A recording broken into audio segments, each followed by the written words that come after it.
Lewis Carroll, Alice's Adventures in Wonderland, narrated by Carroll. Chapter 1. Down the Rabbit Hole. Alice was beginning to get very tired of sitting by her sister on the bank, and of having nothing to do. Once or twice she had peeped into the book her sister was reading, but it had no pictures or conversations in it. And what is the use of a book, thought Alice, without pictures or conversations?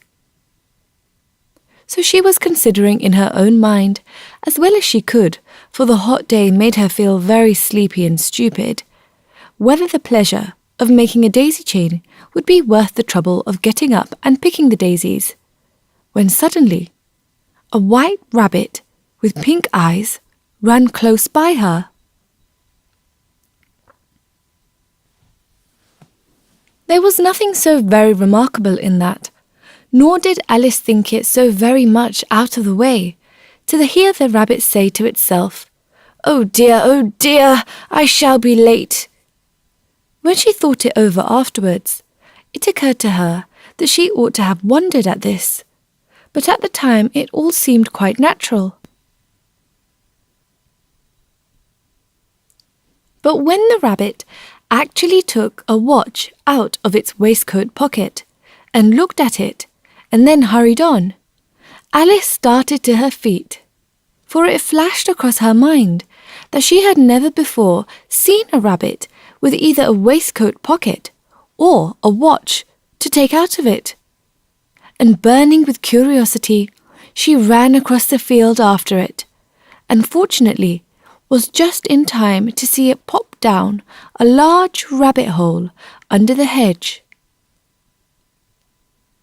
In another moment, down went Alice after it, never once considering how in the world she was to get out again. The rabbit hole went straight on like a tunnel for some way, and then dipped suddenly down, so suddenly that Alice had not a moment to think about stopping herself before she found herself falling down a very deep well. Either the well was very deep, or she fell very slowly, for she had plenty of time as she went down to look about her and to wonder what was going to happen next. First, she tried to look down and make out what she was coming to, but it was too dark to see anything.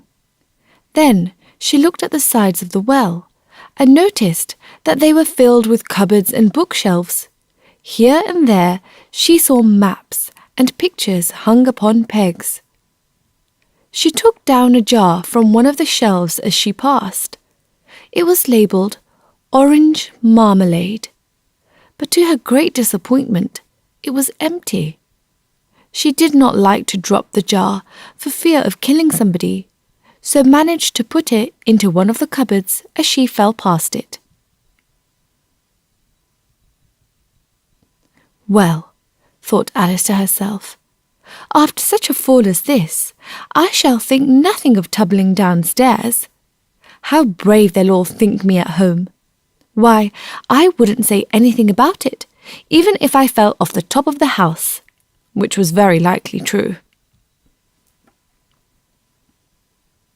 Down, down, down. Would the fall never come to an end? I wonder how many miles I've fallen by this time, she said aloud. I must be getting somewhere near the centre of the earth. Let me see. That would be 4,000 miles down, I think. For you see, Alice had learnt several things of this sort in her lessons in the schoolroom, and though this was not a very good opportunity for showing off her knowledge, as there was no one to listen to her, still it was good practice to say it over. Yes, that's about the right distance, but then I wonder what latitude or longitude I've got to. Alice had no idea what latitude was, or longitude either, but thought they were nice grand words to say. Presently she began again. I wonder if I shall fall right through the earth. How funny it'll seem to come out among the people that walk with their heads downward. The antipathies, I think." She was rather glad there was no one listening this time, as it didn't sound at all the right word. "But I shall have to ask them what the name of the country is, you know. Please, Mum, is this New Zealand or Australia?" And she tried to curtsy as she spoke. Fancy curtsying as you're falling through the air. Do you think you can manage it? And what an ignorant little girl she'll think me for asking. No, it'll never do to ask. Perhaps I shall see it written up somewhere. Down, down, down. There was nothing else to do, so Alice soon began talking again.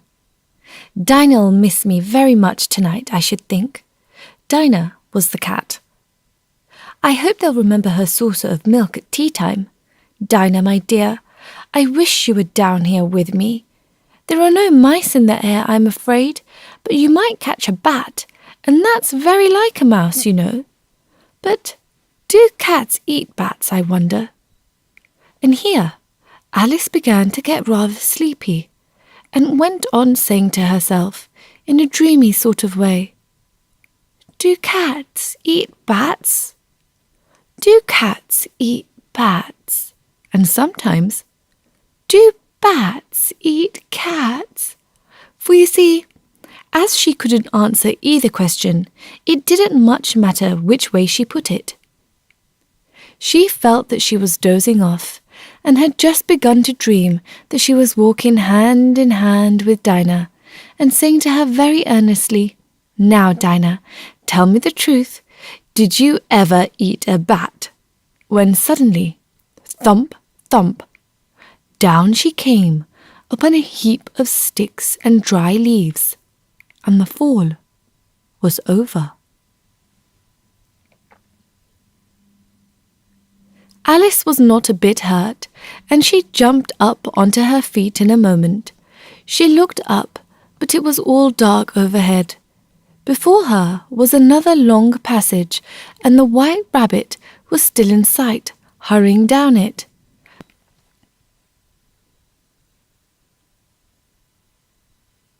There was not a moment to be lost. Away went Alice like the wind, and was just in time to hear it say, as it turned a corner, "Oh, my ears and whiskers, how late it's getting!" She was close behind it when she turned the corner, but the rabbit was no longer to be seen. She found herself in a long, low hall, which was lit up by a row of lamps hanging from the roof. There were doors all round the hall, but they were all locked, and when Alice had been all the way down one side and up the other, trying every door, she walked sadly down the middle, wondering how she was ever to get out again. Suddenly, she came upon a little three-legged table, all made of solid glass. There was nothing on it except a tiny golden key, and Alice's first thought was that it might belong to one of the doors of the hall. But alas! Either the locks were too large, or the key was too small. But at any rate, it would not open any of them.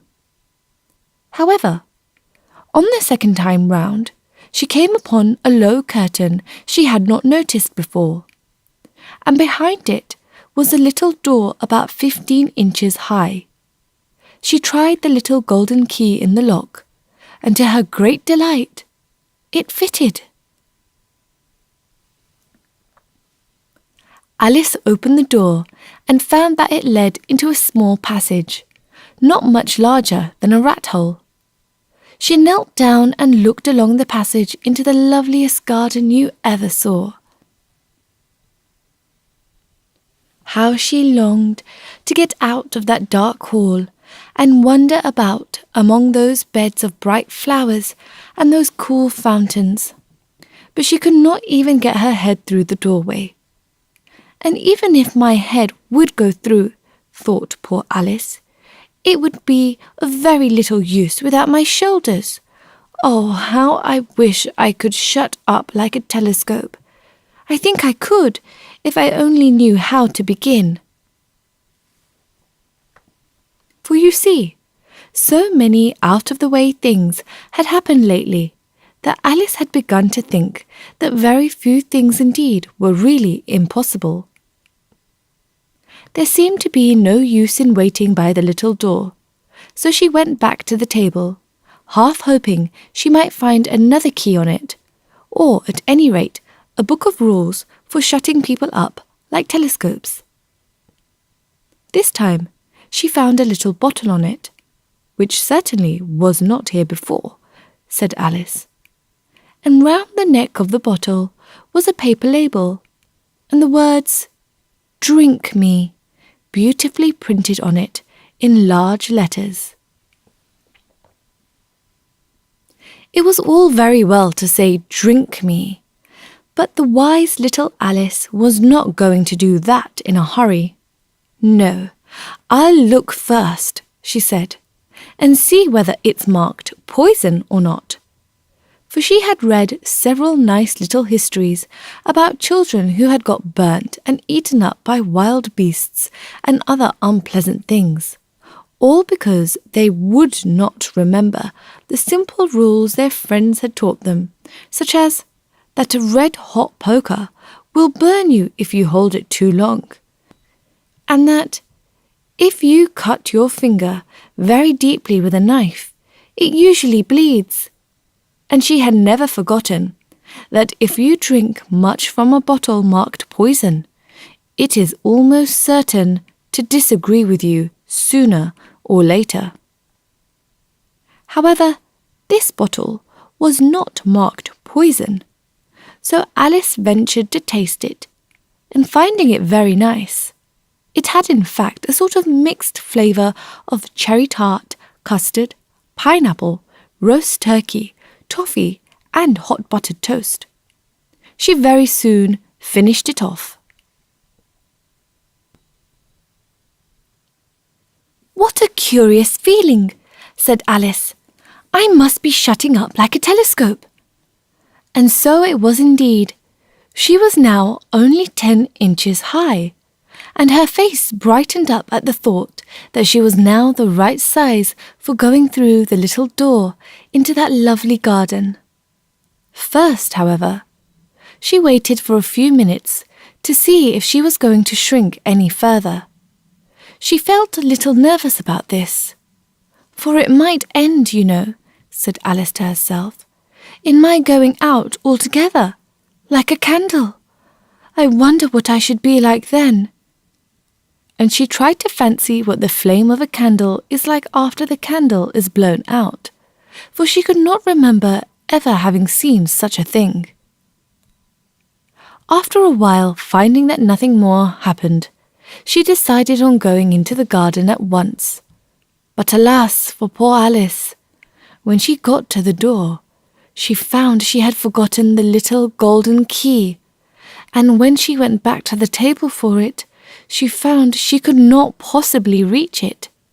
She could see it quite plainly through the glass, and she tried her best to climb up one of the legs of the table, but it was too slippery. And when she had tired herself out with trying, the poor little thing sat down and cried. "Come, there's no use in crying like that," said Alice to herself rather sharply. "I advise you to leave off this minute." She generally gave herself very good advice, though she very seldom followed it, and sometimes she scolded herself so severely as to bring tears into her eyes, and once she remembered trying to box her own ears for having cheated herself in a game of croquet she was playing against herself. For this curious child was very fond of pretending to be two people. "But it's no use now," thought poor Alice, "to pretend to be two people. Why, there's hardly enough of me left to make one respectable person." Soon her eye fell on a little glass box that was lying under the table, She opened it and found in it a very small cake, on which the words, "Eat me," were beautifully marked in currants. "Well, I'll eat it," said Alice, "and if it makes me grow larger, I can reach the key, and if it makes me grow smaller, I can creep under the door. So either way, I'll get into the garden, and I don't care which happens." She ate a little bit and said anxiously to herself, "Which way? Which way?" holding her hand on the top of her head to feel which way it was growing, and she was quite surprised to find that she remained the same size. To be sure, this generally happens when one eats cake, but Alice had got so much into the way of expecting nothing but out-of-the-way things to happen, that it seemed quite dull and stupid for life to go on in the common way. So she set to work, and very soon finished off the cake.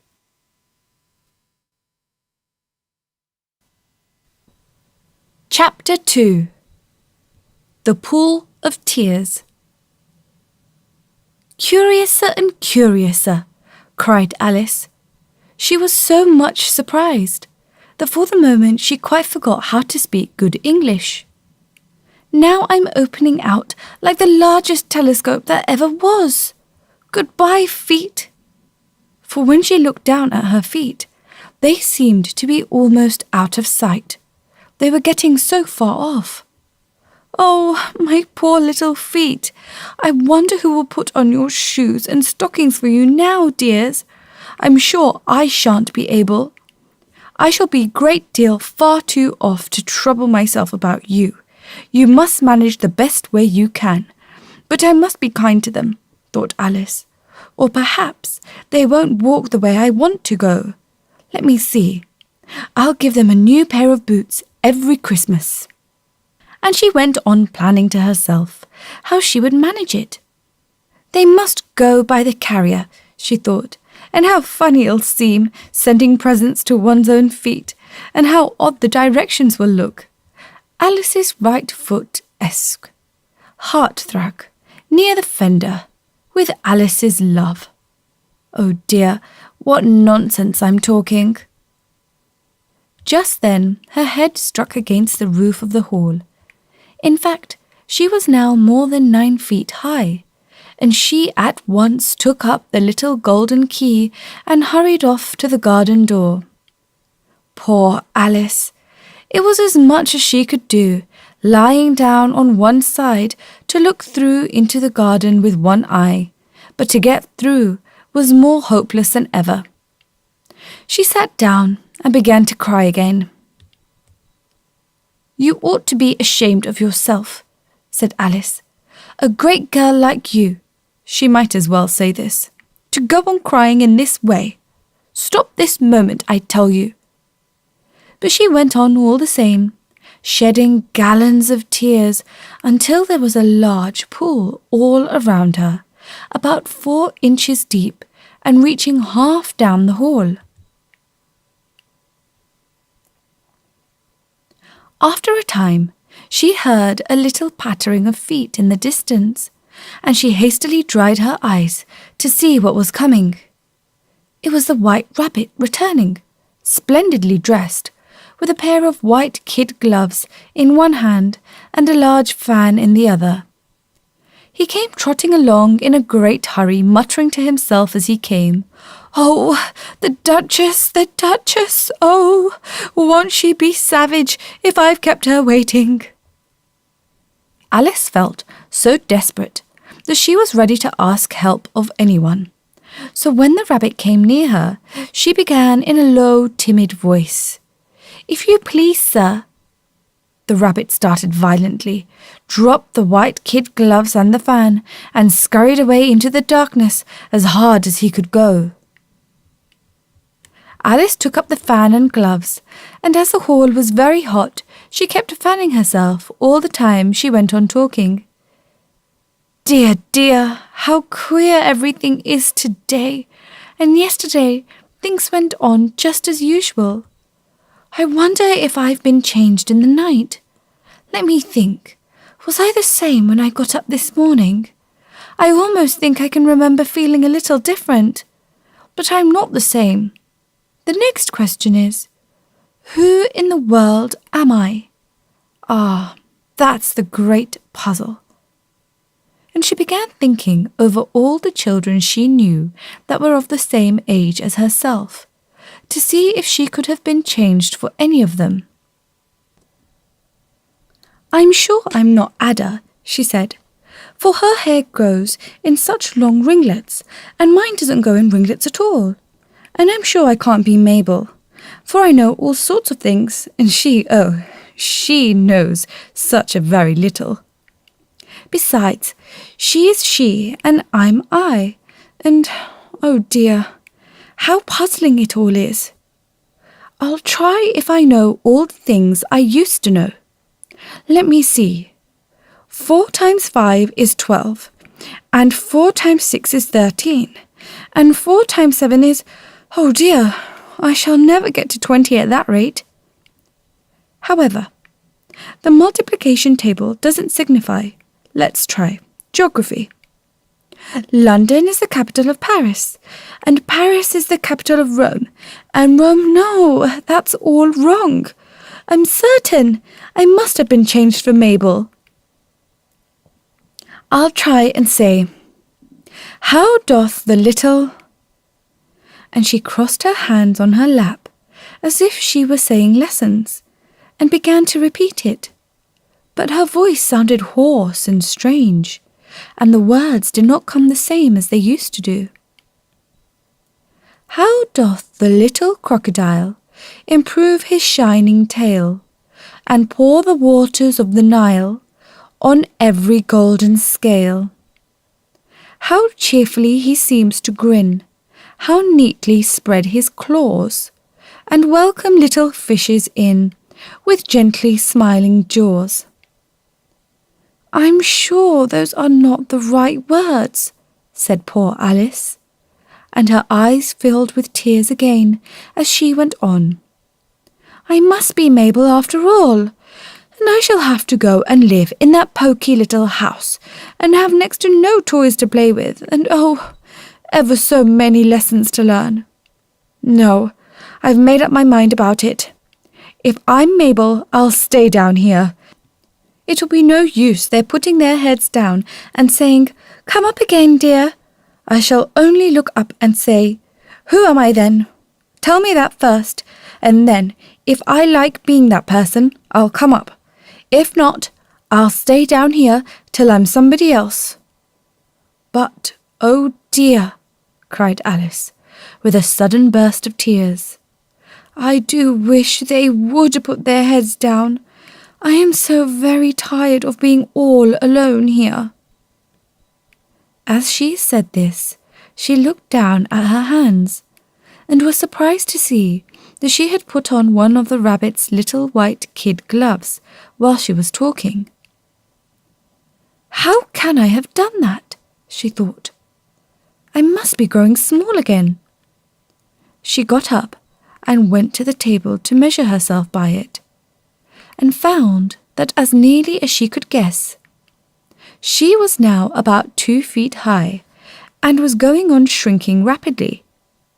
She soon found out that the cause of this was the fan she was holding, and she dropped it hastily just in time to avoid shrinking away altogether.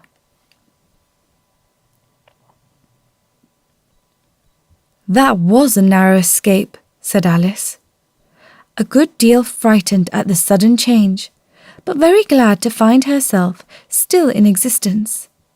And now for the garden, and she ran with all speed back to the little door. But alas, the little door was shut again, and the little golden key was lying on the glass table as before. And things are worse than ever, thought the poor child. For I never was so small as this before, never, and I declare it's too bad that it is. As she said these words, her foot slipped, and in another moment, splash! She was up to her chin in salt water. Her first idea was that she had somehow fallen into the sea, and in that case I can go back by railway, she said to herself.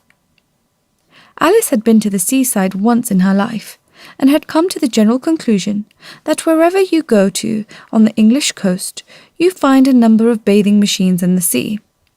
Some children digging in the sand with wooden spades, then a row of lodging houses, and behind them, a railway station. However, she soon made out that she was in the pool of tears which she had wept when she was 9 feet high. "I wish I hadn't cried so much," said Alice, as she swam about trying to find her way out.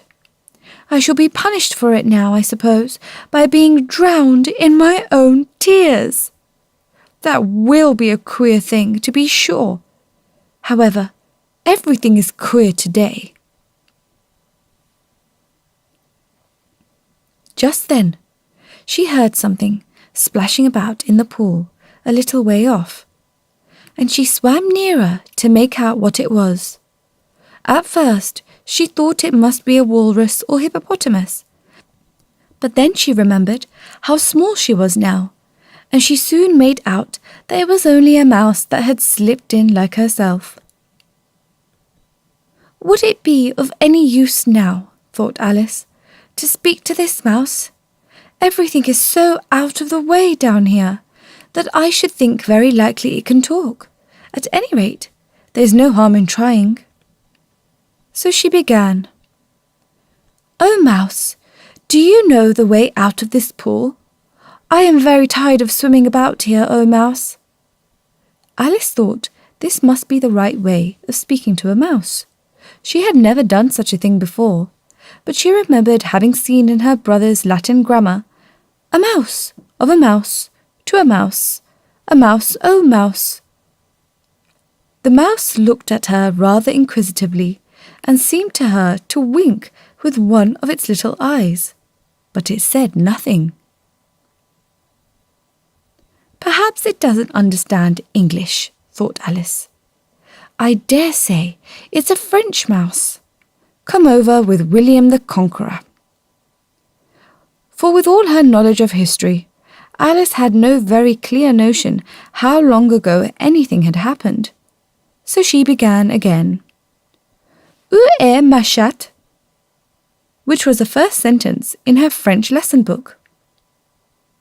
The mouse gave a sudden leap out of the water and seemed to quiver all over with fright. "Oh, I beg your pardon," cried Alice hastily, afraid that she had hurt the poor animal's feelings. "I quite forgot you didn't like cats."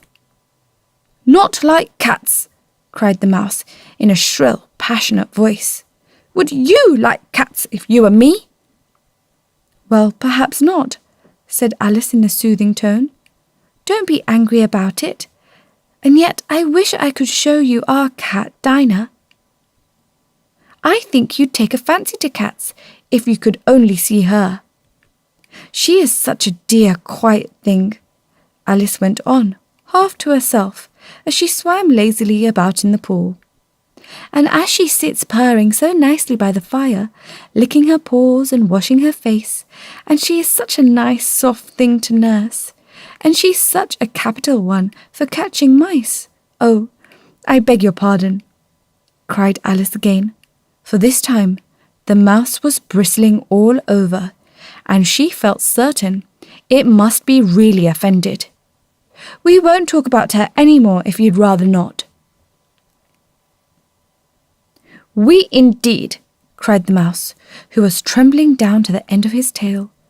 "As if I would talk on such a subject. Our family always hated cats.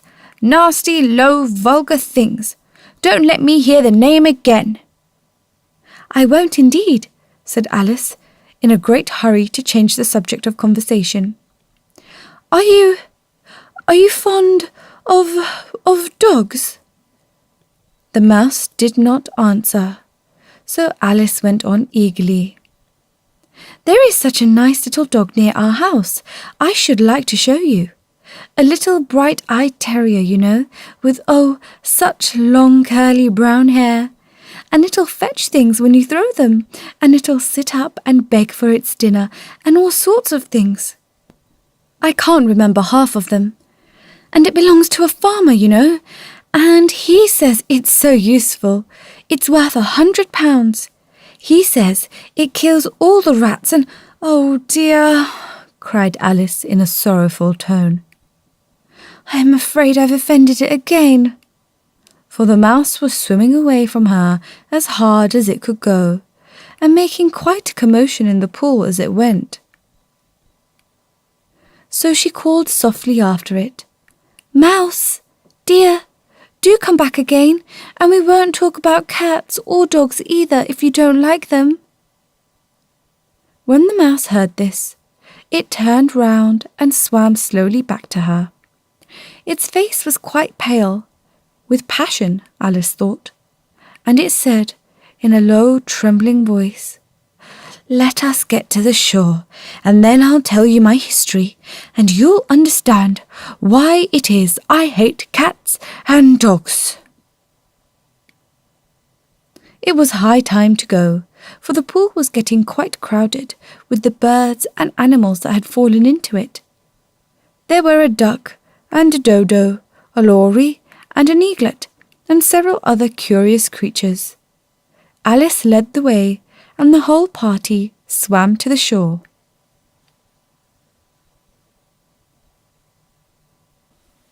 Chapter 3. A Caucus Race and a Long Tail. They were indeed a queer-looking party that assembled on the bank. The birds with draggled feathers, the animals with their fur clinging close to them, and all dripping wet, cross and uncomfortable. The first question, of course, was how to get dry again.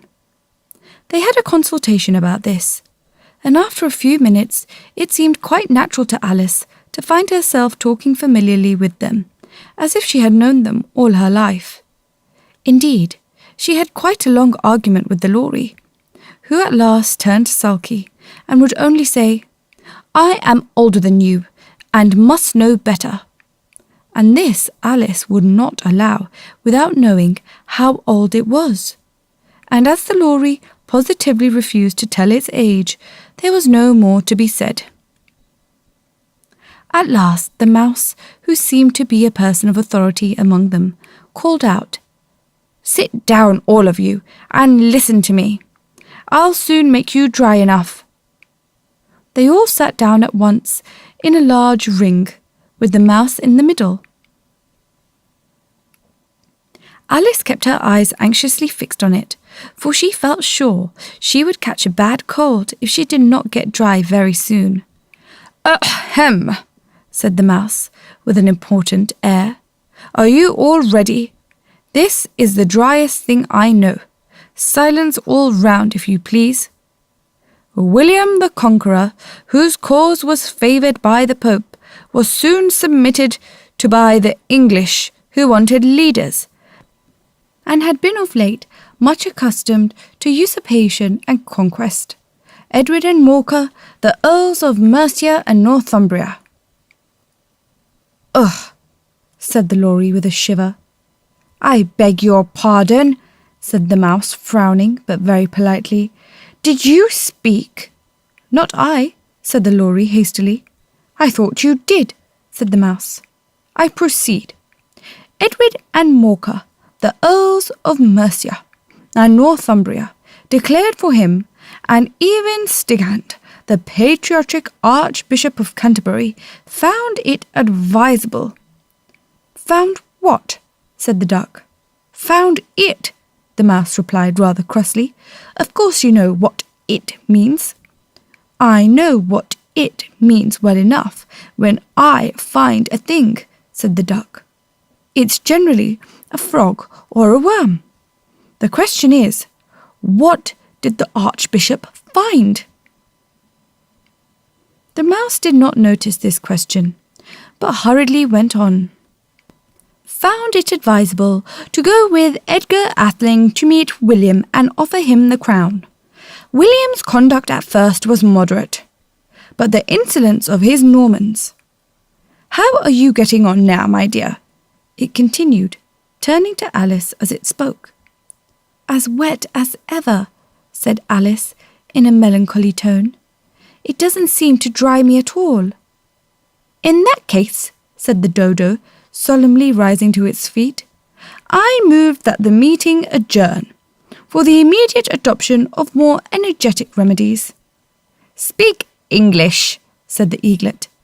"I don't know the meaning of half those long words, and what's more, I don't believe you do either."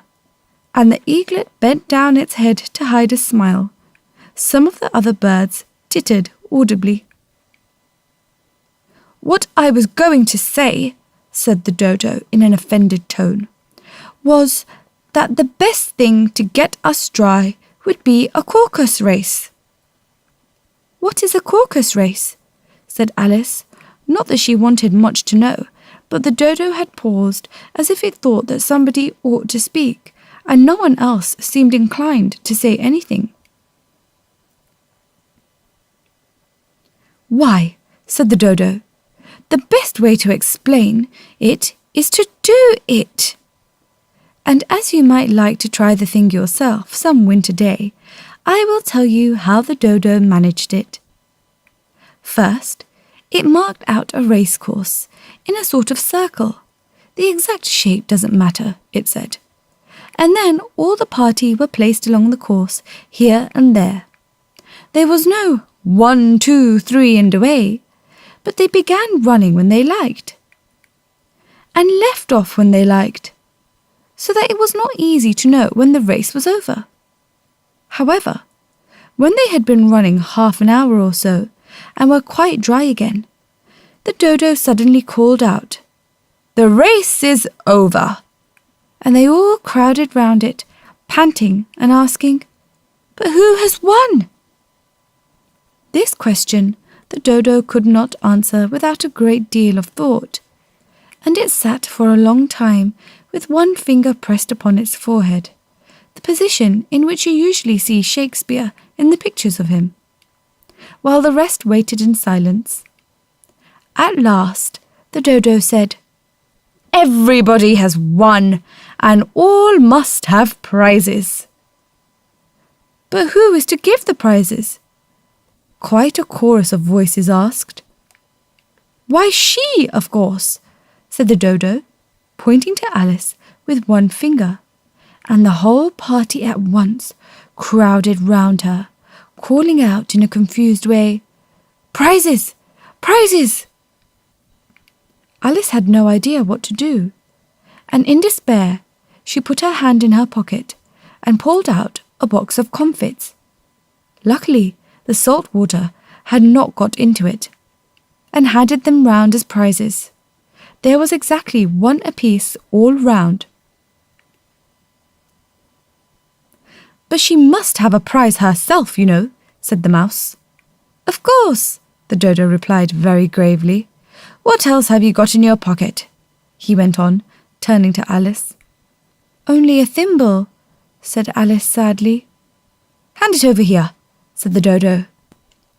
Then they all crowded round her once more, while the dodo solemnly presented the thimble, saying, "We beg your acceptance of this elegant thimble." And when it had finished this short speech, they all cheered. Alice thought the whole thing very absurd, but they all looked so grave that she did not dare to laugh, and as she could not think of anything to say, she simply bowed and took the thimble, looking as solemn as she could. The next thing was to eat the comfits.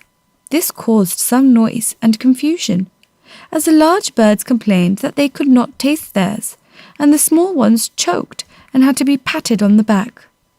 However, it was over at last, and they sat down again in a ring and begged the mouse to tell them something more. "You promised to tell me your history, you know," said Alice, "and why it is you hate C and D," she added in a whisper, half afraid they would be offended again.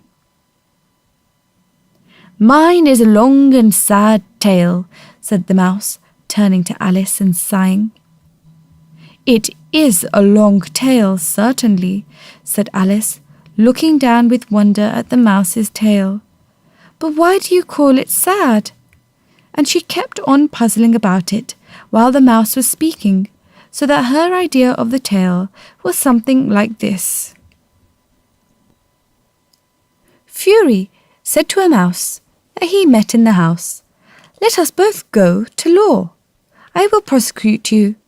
Come, I'll take no denial. We must have a trial, for really this morning I've nothing to do," said the mouse to the curé. "Such a trial, dear sir, with no jury or judge, would be wasting our breath. I'll be judge, I'll be jury," said cunning old Fury. "I'll try the whole cause and condemn you to death." "You are not attending," said the mouse to Alice severely. "What are you thinking of?" "I beg your pardon," said Alice very humbly. "You had got to the fifth bend, I think." "I had not," cried the mouse sharply and very angrily. "Not," said Alice, always ready to make herself useful and looking anxiously about her. "Oh, do let me help you undo it." "I shall do nothing of the sort," said the mouse, getting up and walking away. "You insult me by talking such nonsense." "I didn't mean it," pleaded poor Alice. "But you're so easily offended, you know." The mouse only growled in reply. "Please come back and finish your story," Alice called after it, and the others all joined in chorus. "Yes, please do," but the mouse only shook its head impatiently and walked a little quicker. "What a pity it wouldn't stay," sighed the Lory as soon as it was quite out of sight, and an old crab took the opportunity of saying to her daughter, "Ah, my dear, let this be a lesson to you, never to lose your temper." "Hold your tongue, Ma," said the young crab a little snappishly. "You're enough to try the patience of an oyster." "I wish I had our Dinah here. I know I do," said Alice aloud, addressing nobody in particular. "She'd soon fetch it back." "And who is Dinah, if I might venture to ask the question?" said the Lory. Alice replied eagerly, for she was always ready to talk about her pet. "Dinah's our cat, and she's such a capital one for catching mice, you can't think. And oh, I wish you could see her after the birds. Why, she'll eat a little bird as soon as look at it." This speech caused a remarkable sensation among the party. Some of the birds hurried off at once. One old magpie began wrapping itself up very carefully, remarking, "I really must be getting home. The night air doesn't suit my throat." And a canary called out in a trembling voice to its children, "Come away, my dears. It's high time you're all in bed." On various pretexts, they all moved off, and Alice was soon left alone. "I wish I hadn't mentioned Dinah," she said to herself in a melancholy tone. "Nobody seems to like her down here, and I'm sure she's the best cat in the world. Oh, my dear Dinah, I wonder if I shall ever see you any more." And here poor Alice began to cry again, for she felt very lonely and low-spirited. In a little while, however, she again heard a little pattering of footsteps in the distance, and she looked up eagerly, half hoping that the mouse had changed his mind and was coming back to finish his story.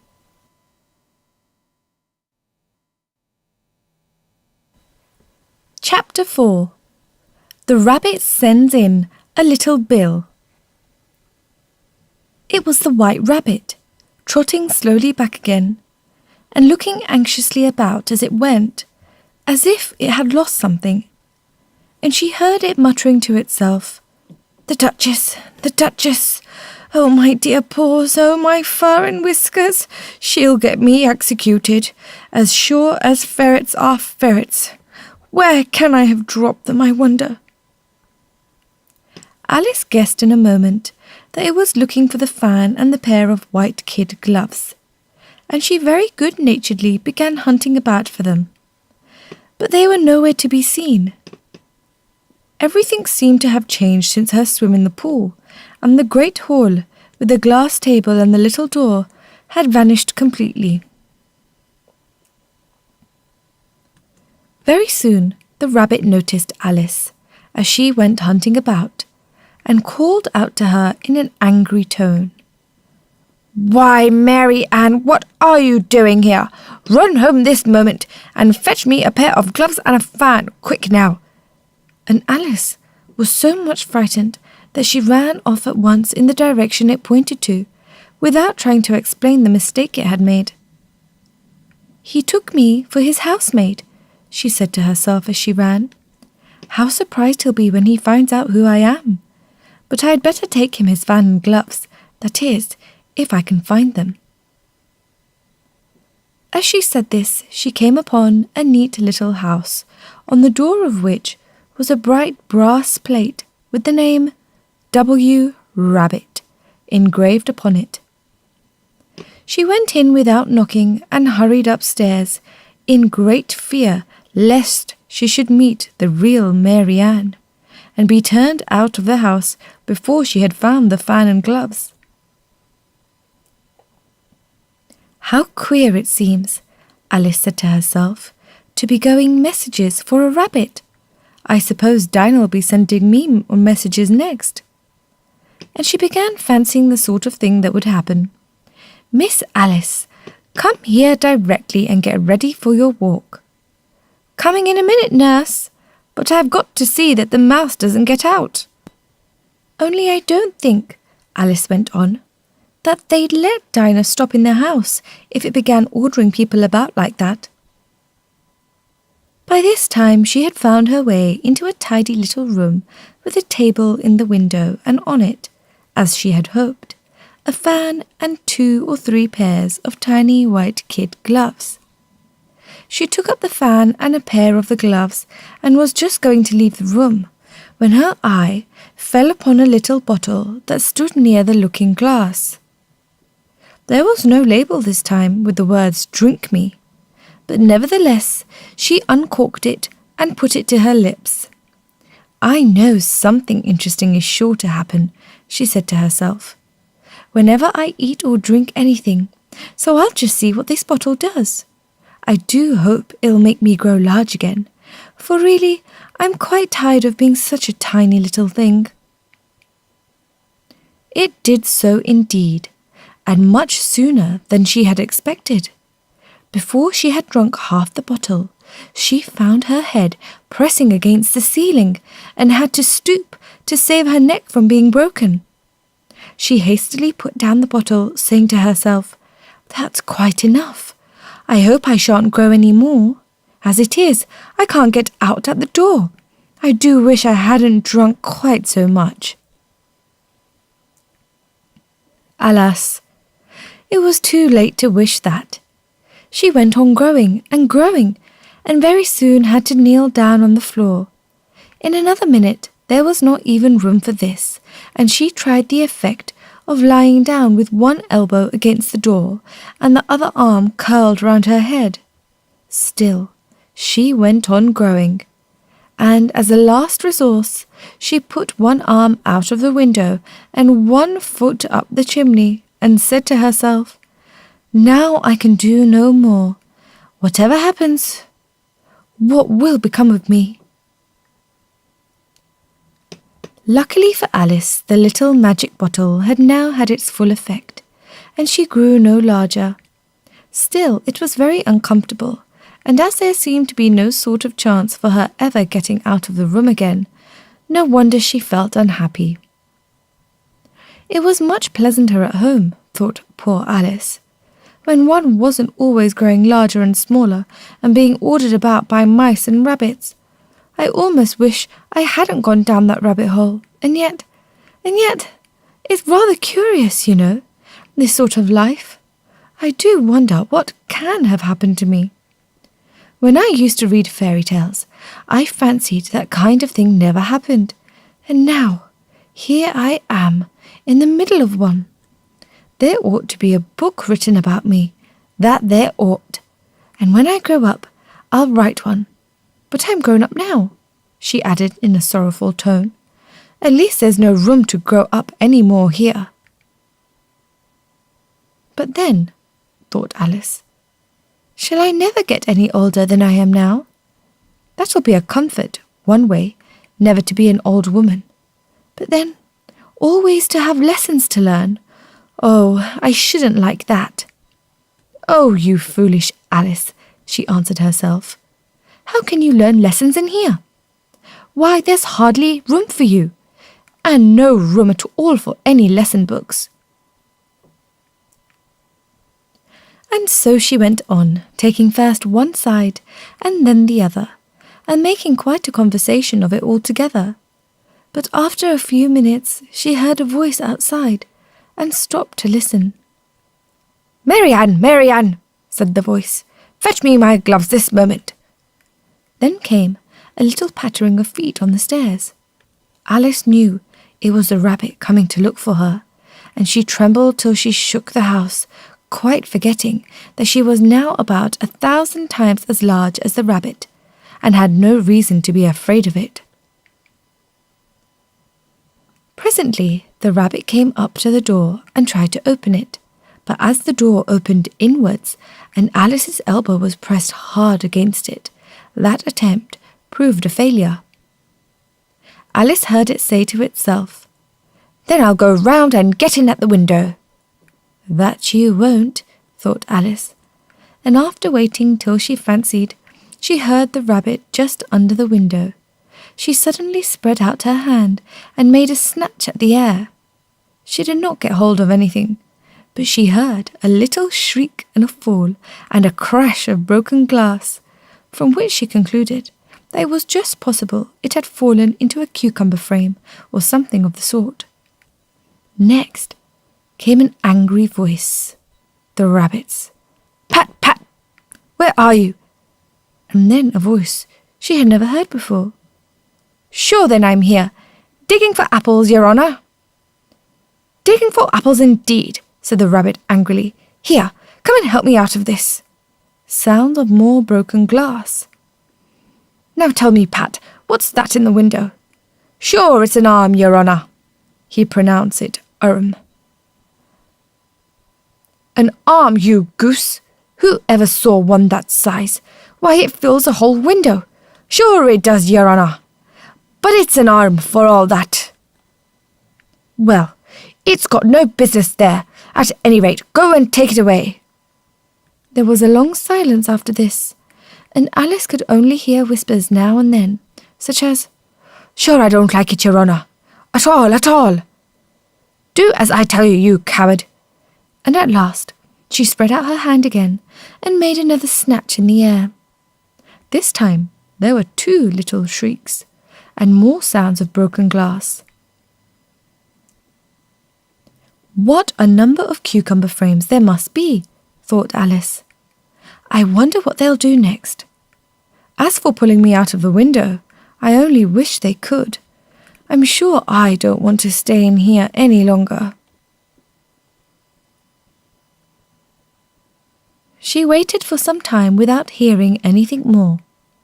At last came a rumbling of little cartwheels, and the sound of a good many voices all talking together. She made out the words, "Where's the other ladder? Why, I hadn't to bring but one. Bill's got the other. Bill, fetch it here, lad. Here, put 'em at this corner. No, tie 'em together first. They don't reach half high enough yet. Oh, they'll do well enough. Don't be particular. Here, Bill, catch hold of this rope. Will the roof bear? Mind that loose slate. Oh, it's coming down. Heads below. A loud crash. Now, who did that? It was Bill, I fancy. Who's to go down the chimney? Nay, I shan't. You do it. That I won't, then. Bill's got to go down. Here, Bill. The master says you're to go down the chimney." "Oh, so Bill's got to come down the chimney, has he?" said Alice to herself. "Shy, they seem to put everything upon Bill. I wouldn't be in Bill's place for a good deal. This fireplace is narrow, to be sure, but I think I can kick a little." She drew her foot as far down the chimney as she could, and waited till she heard a little animal. She couldn't guess of what sort it was, scratching and scrambling about in the chimney close above her. Then, saying to herself, "This is Bill." She gave one sharp kick and waited to see what would happen next. The first thing she heard was a general chorus of, "There goes Bill!" Then the rabbit's voice along, "Catch him, you by the hedge!" Then silence, and then another confusion of voices. "Hold up his head, Brandy, now. Don't choke him. How was it, old fellow? What happened to you? Tell us all about it." Last came a little feeble squeaking voice. "That's Bill," thought Alice. "Well, I hardly know. No more, thank you. I'm better now, but I'm a deal too flustered to tell you. All I know is something comes at me like a jack-in-the-box, and up I goes like a skyrocket." "So you did, old fellow," said the others. "We must burn the house down," said the rabbit's voice, and Alice called out as loud as she could, "If you do, I'll set dino at you." There was a dead silence instantly, and Alice thought to herself, "I wonder what they will do next. If they had any sense, they'd take the roof off." After a minute or two, they began moving about again, and Alice heard the rabbit say, "A barrowful will do, to begin with." A barrowful of what? thought Alice, but she had not long to doubt, for the next moment a shower of little pebbles came rattling in at the window, and some of them hit her in the face. "I'll put a stop to this," she said to herself, and shouted out, "You'd better not do that again," which produced another dead silence. Alice noticed with some surprise that the pebbles were all turning into little cakes as they lay on the floor, and a bright idea came into her head. "If I eat one of these cakes," she thought, "I'm sure to make some change in my size, and as it can't possibly make me larger, it must make me smaller, I suppose." So she swallowed one of the cakes, and was delighted to find that she began shrinking directly. As soon as she was small enough to get through the door, she ran out of the house and found quite a crowd of little animals and birds waiting outside.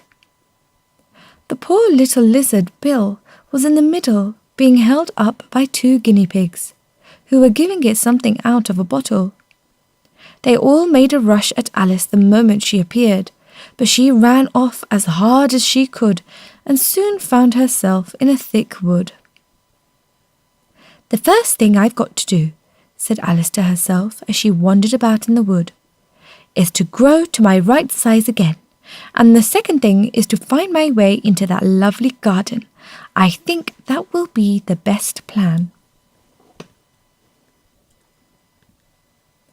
It sounded an excellent plan, no doubt, and very neatly and simply arranged. The only difficulty was that she had not the smallest idea how to set about it. And while she was peering about anxiously among the trees, a little sharp bark just over her head made her look up in a great hurry.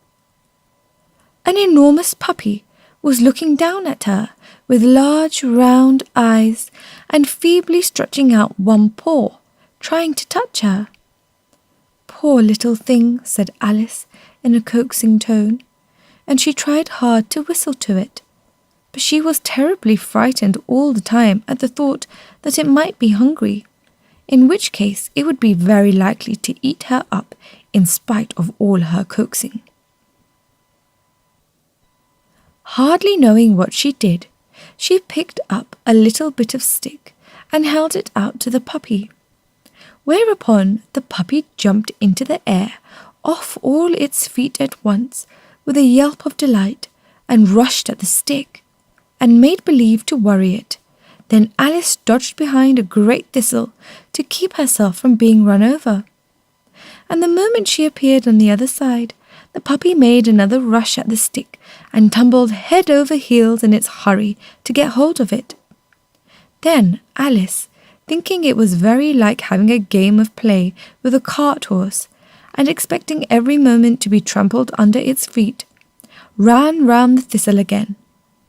Then the puppy began a series of short charges at the stick, running a very little way forwards each time and a long way back, and barking hoarsely all the while, till at last it sat down a good way off, panting, with its tongue hanging out of its mouth and its great eyes half shut. This seemed to Alice a good opportunity for making her escape, so she set off at once and ran till she was quite tired and out of breath, until the puppy's bark sounded quite faint in the distance. And yet, what a dear little puppy it was, said Alice, as she leant against a buttercup to rest herself, and fanned herself with one of the leaves. I should have liked teaching it tricks very much if I'd only been the right size to do it. Oh dear, I'd nearly forgotten that I've got to grow up again. Let me see. How is it to be managed? I suppose I ought to eat or drink something or other, but the great question is, what? The great question certainly was, what? Alice looked all round her at the flowers and the blades of grass, but she did not see anything that looked like the right thing to eat or drink under the circumstances. There was a large mushroom growing near her, about the same height as herself, and when she had looked under it and on both sides of it and behind it, it occurred to her that she might as well look and see what was on the top of it. She stretched herself up on tiptoe and peeped over the edge of the mushroom, and her eyes immediately met those of a large caterpillar that was sitting on the top with its arms folded, quietly smoking a long hookah and taking not the smallest notice of her or anything else.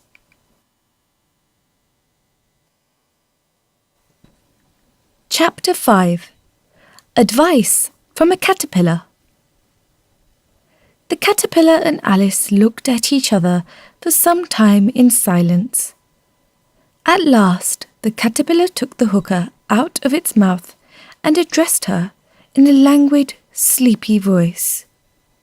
"Who are you?" said the caterpillar. This was not an encouraging opening for a conversation. Alice replied rather shyly, I hardly know, sir. Just at present, at least, I know who I was when I got up this morning, but I think I must have been changed several times since then." "What do you mean by that?" said the caterpillar sternly. "Explain yourself." "I can't explain myself, I'm afraid, sir," said Alice, "because I'm not myself, you see." "I don't see," said the caterpillar. "I'm afraid I can't put it more clearly," Alice replied very politely, "for I can't understand it myself to begin with, and being so many different sizes in a day is very confusing." "It isn't," said the caterpillar. "Well, perhaps you haven't found it so yet," said Alice, "but when you have to turn into a chrysalis, you will some day, you know, and then after that into a butterfly, I should think you'll feel it a little queer, won't you?" "Not a bit," said the caterpillar. "Well, perhaps your feelings may be different," said Alice. "All I know is, it would feel very queer to me." "You," said the caterpillar contemptuously. "Who are you?" Which brought them back again to the beginning of the conversation. Alice felt a little irritated at the caterpillars making such very short remarks, and she drew herself up and said very gravely, "I think you ought to tell me who you are first." Why? Said the caterpillar. Here was another puzzling question. And as Alice could not think of any good reason, and as the caterpillar seemed to be in a very unpleasant state of mind, she turned away. "Come back," the caterpillar called after her. "I've something important to say." This sounded promising, certainly. Alice turned and came back again. "Keep your temper," said the caterpillar. "Is that all?" said Alice, swallowing down her anger as well as she could. "No," said the caterpillar. Alice thought she might as well wait, as she had nothing else to do, and perhaps, after all, it might tell her something worth hearing. For some minutes it puffed away without speaking, but at last it unfolded its arms, took the hookah out of its mouth again, and said, "So you think you're changed, do you?" "I'm afraid I am, sir," said Alice. "I can't remember things as I used, and I don't keep the same size for 10 minutes together." "Can't remember what things?" said the caterpillar. "Well, I've tried to say, 'How doth the little busy bee?' but it all came different," Alice replied in a very melancholy voice. "Repeat. 'You are old, Father William,'" said the caterpillar. Alice folded her hands and began. "You are old, Father William," the young man said, "and your hair has become very white, and yet you incessantly stand on your head. Do you think at your age it is right?"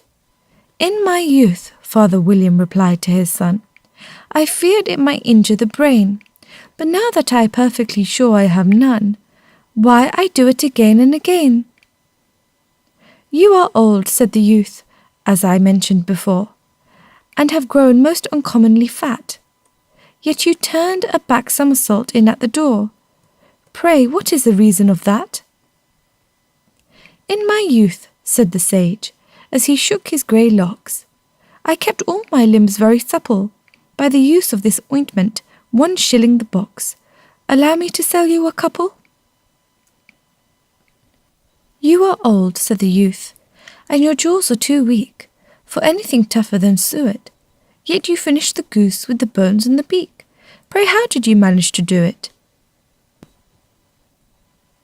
"In my youth," said his father, "I took to the law, and argued each case with my wife, and the muscular strength which it gave to my jaw has lasted the rest of my life." "You are old," said the youth. "One would hardly suppose that your eye was as steady as ever, yet you balanced an eel on the end of your nose. What made you so awfully clever?" "I have answered 3 questions, and that is enough," said his father. "Don't give yourself airs. Do you think I can listen all day to such stuff? Be off, or I'll kick you down the stairs." "That is not right," said the caterpillar. "Not quite right, I'm afraid," said Alice timidly. "Some of the words have got altered." "It is wrong from beginning to end," said the caterpillar decidedly, and there was silence for some minutes. The caterpillar was the first to speak. "What size do you want to be?" it asked. "Oh, I'm not particular to size," Alice hastily replied. "Only one doesn't like changing so often, you know." "I don't know," said the caterpillar. Alice said nothing. She had never been so much contradicted in her life before, and she felt that she was losing her temper. "Are you content now?" said the caterpillar. "Well, I should like to be a little larger, sir, if you wouldn't mind," said Alice. 3 inches is such a wretched height to be." "It is a very good height indeed," said the caterpillar angrily, rearing itself upright as it spoke. It was exactly 3 inches high. "But I'm not used to it," pleaded poor Alice in a piteous tone, and she thought of herself. "I wish the creatures wouldn't be so easily offended."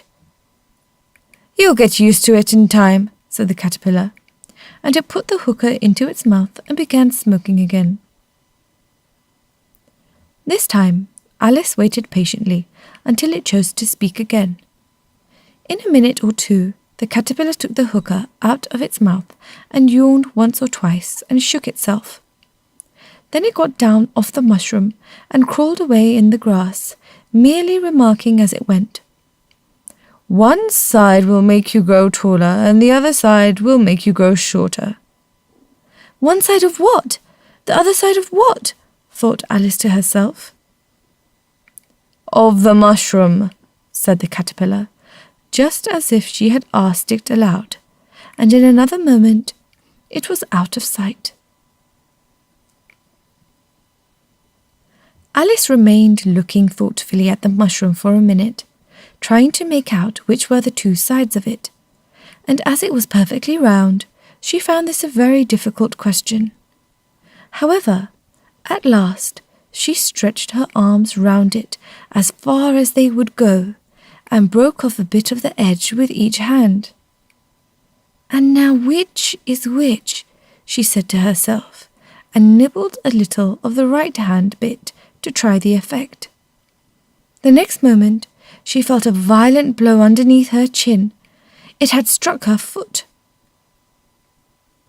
She was a good deal frightened by this very sudden change, but she felt that there was no time to be lost, as she was shrinking rapidly, so she set to work at once to eat some of the other bit. Her chin was pressed so closely against her foot that there was hardly room to open her mouth, but she did it at last, and managed to swallow a morsel of the left-hand bit.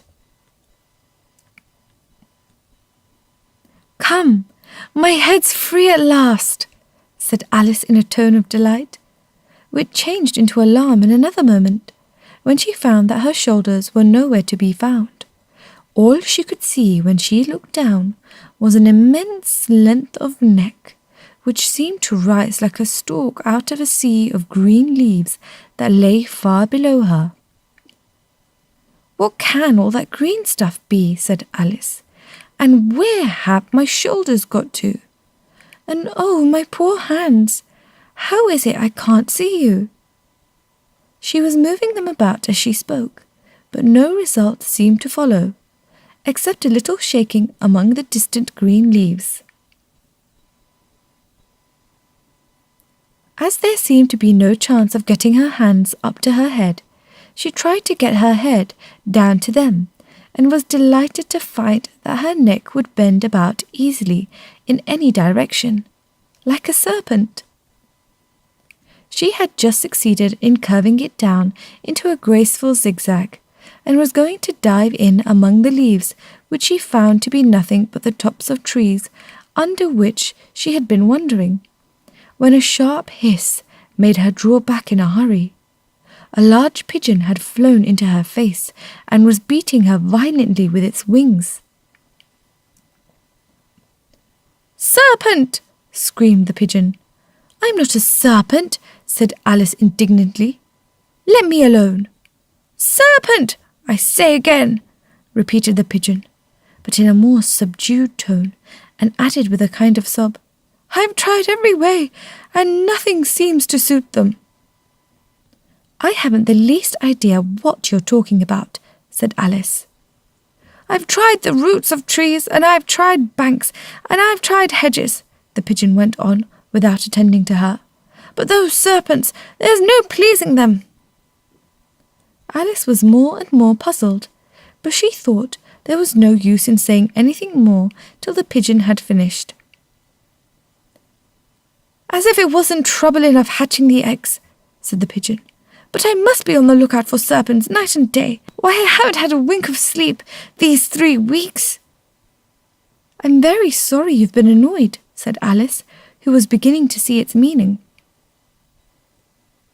"And just as I'd taken the highest tree in the wood," continued the pigeon, raising its voice to a shriek, "and just as I was thinking I should be free of them at last, they must needs come wriggling down from the sky. Ugh, serpent!" "But I'm not a serpent, I tell you," said Alice. I'm a... Well, what are you?" said the pigeon. I can see you're trying to invent something." I'm a little girl," said Alice rather doubtfully, as she remembered the number of changes she had gone through that day. "A likely story indeed," said the pigeon in a tone of the deepest contempt. "I have seen a good many little girls in my time, but never one with such a neck as that. No, you're a serpent, and there's no use denying it. I suppose you'll be telling me next that you never tasted an egg." "I have tasted eggs, certainly," said Alice, who was a very truthful child. "But little girls eat eggs quite as much as serpents do, you know." "I don't believe it," said the pigeon. "But if they do, why then they're a kind of serpent. That's all I can say." This was such a new idea to Alice that she was quite silent for a minute or two, which gave the pigeon the opportunity of adding, "You're looking for eggs. I know that well enough, and what does it matter to me whether you're a little girl or a serpent?" "It matters a good deal to me," said Alice hastily. "But I'm not looking for eggs, as it happens, and if I was, I shouldn't want yours. I don't like them raw."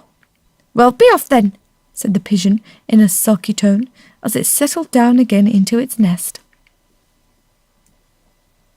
Alice crouched down among the trees as well as she could, for her neck kept getting entangled among the branches, and every now and then she had to stop and untwist it. After a while, she remembered that she still held the pieces of mushrooms in her hands, and she set to work very carefully, nibbling first at one and then at the other, and growing sometimes taller and sometimes shorter, until she had succeeded in bringing herself down to her usual height. It was so long since she had been anything near the right size that it felt quite strange at first, but she got used to it in a few minutes and began talking to herself as usual. "Come, here's half my plan done now. How puzzling all these changes are.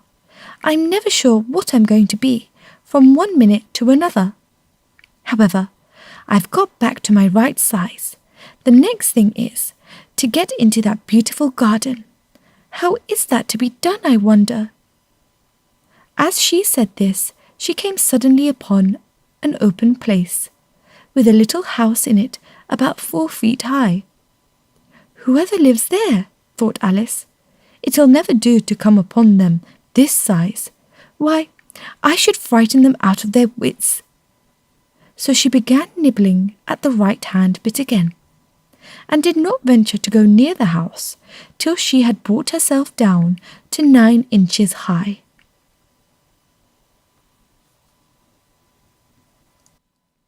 Chapter 6.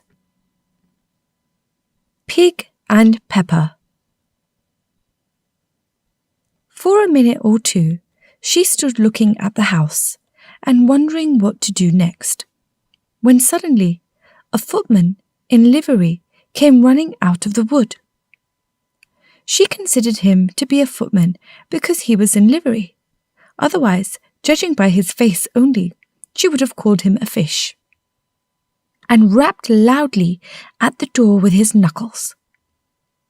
It was opened by another footman in livery, with a round face and large eyes like a frog, and both footmen, Alice noticed, had powdered hair that curled all over their heads.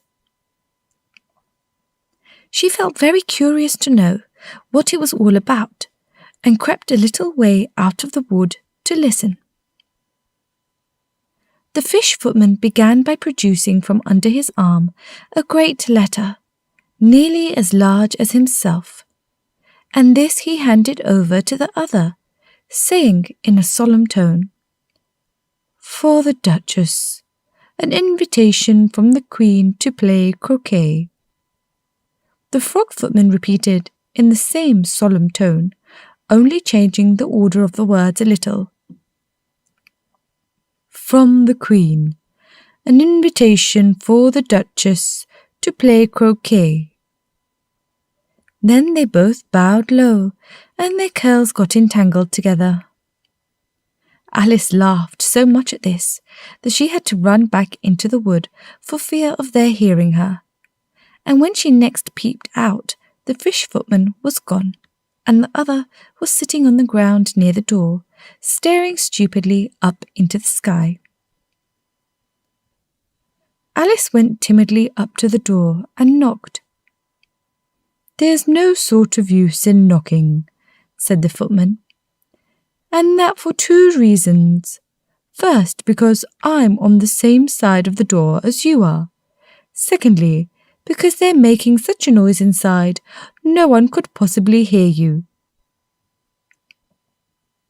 And certainly, there was a most extraordinary noise going on within, a constant howling and sneezing, and every now and then a great crash, as if a dish or kettle had been broken to pieces. "Please then," said Alice, "how am I to get in?" "There might be some sense in your knocking," the footman went on without attending to her, "if we had the door between us. For instance, if you were inside, you might knock, and I could let you out, you know." He was looking up into the sky all the time he was speaking, and this Alice thought decidedly uncivil. "But perhaps he can't help it," she said to herself. "His eyes are so very nearly at the top of his head, but at any rate he might answer questions. How am I to get in?" she repeated aloud. "I shall sit here," the footman remarked, "till tomorrow." At this moment the door of the house opened, and a large plate came skimming out, straight at the footman's head.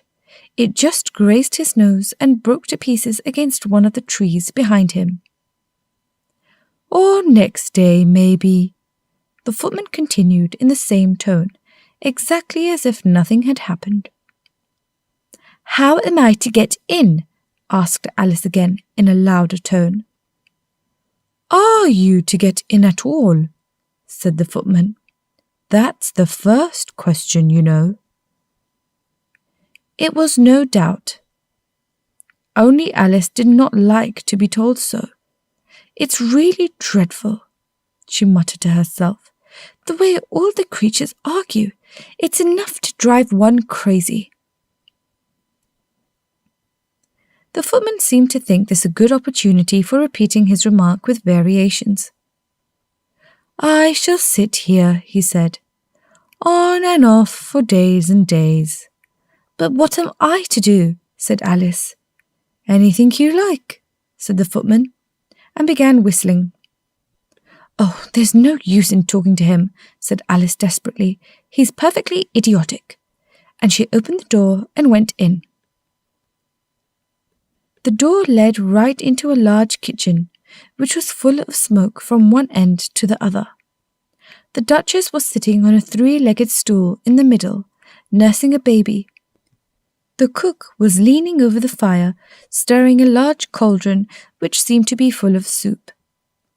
"There's certainly too much pepper in that soup," Alice said to herself, as well as she could for sneezing. There was certainly too much of it in the air.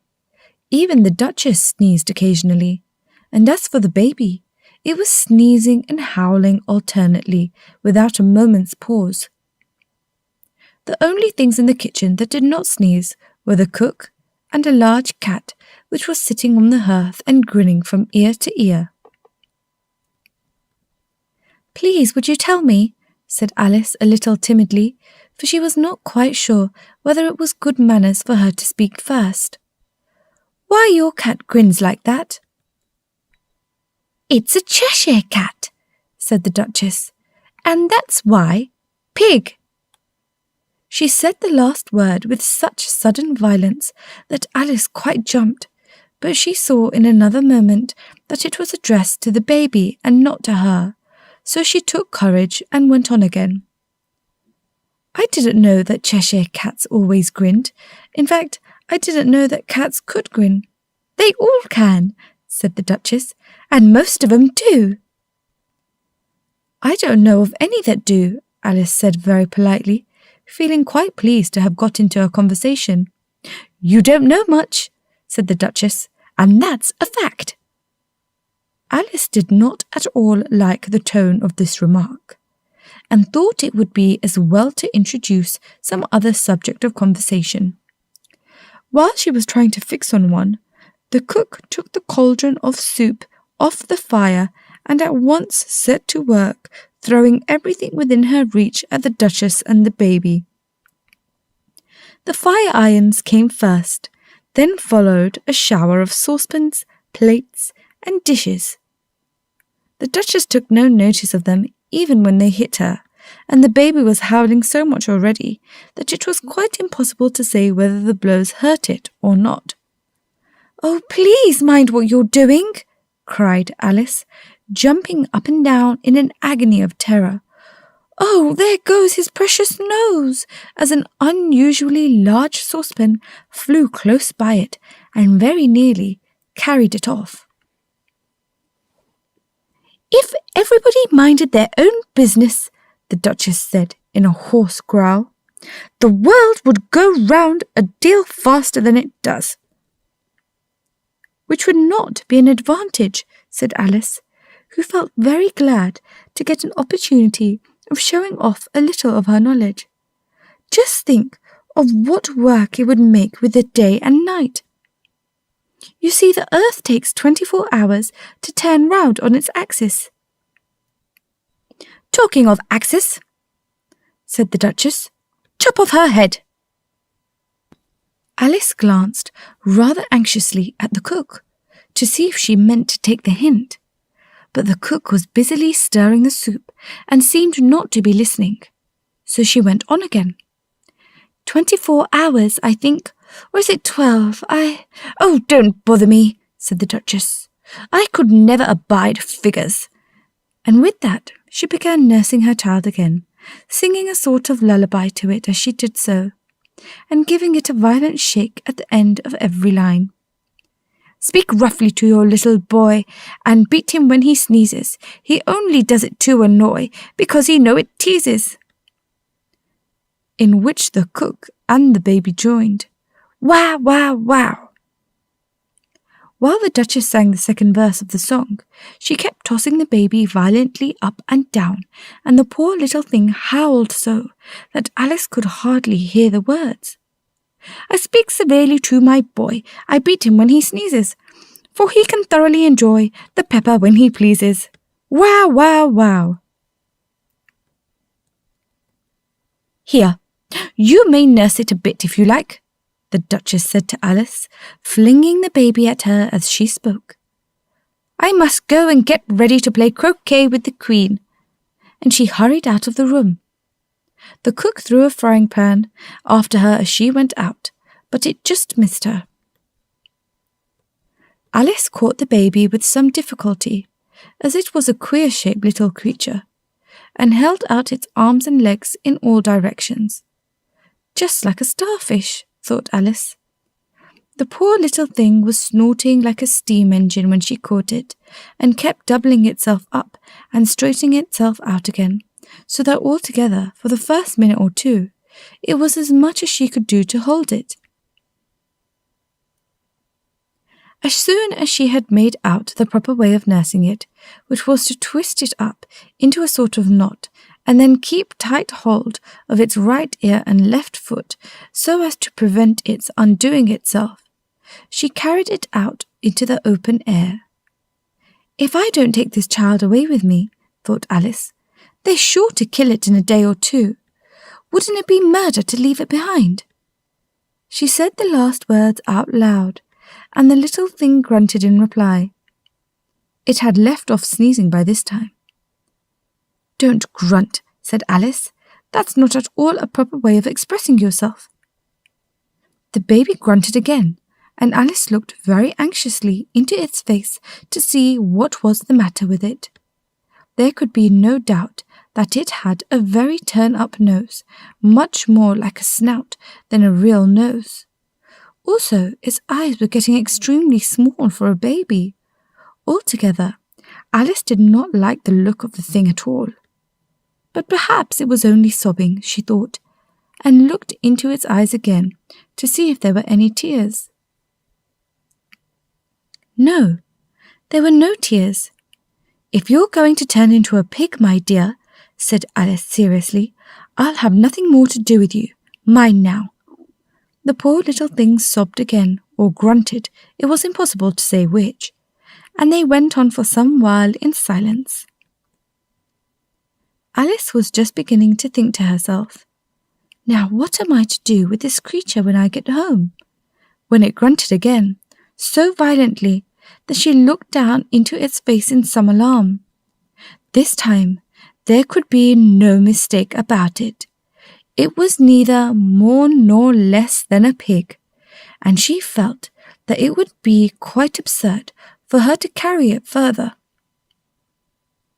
So she set the little creature down and felt quite relieved to see it trot away quietly into the wood.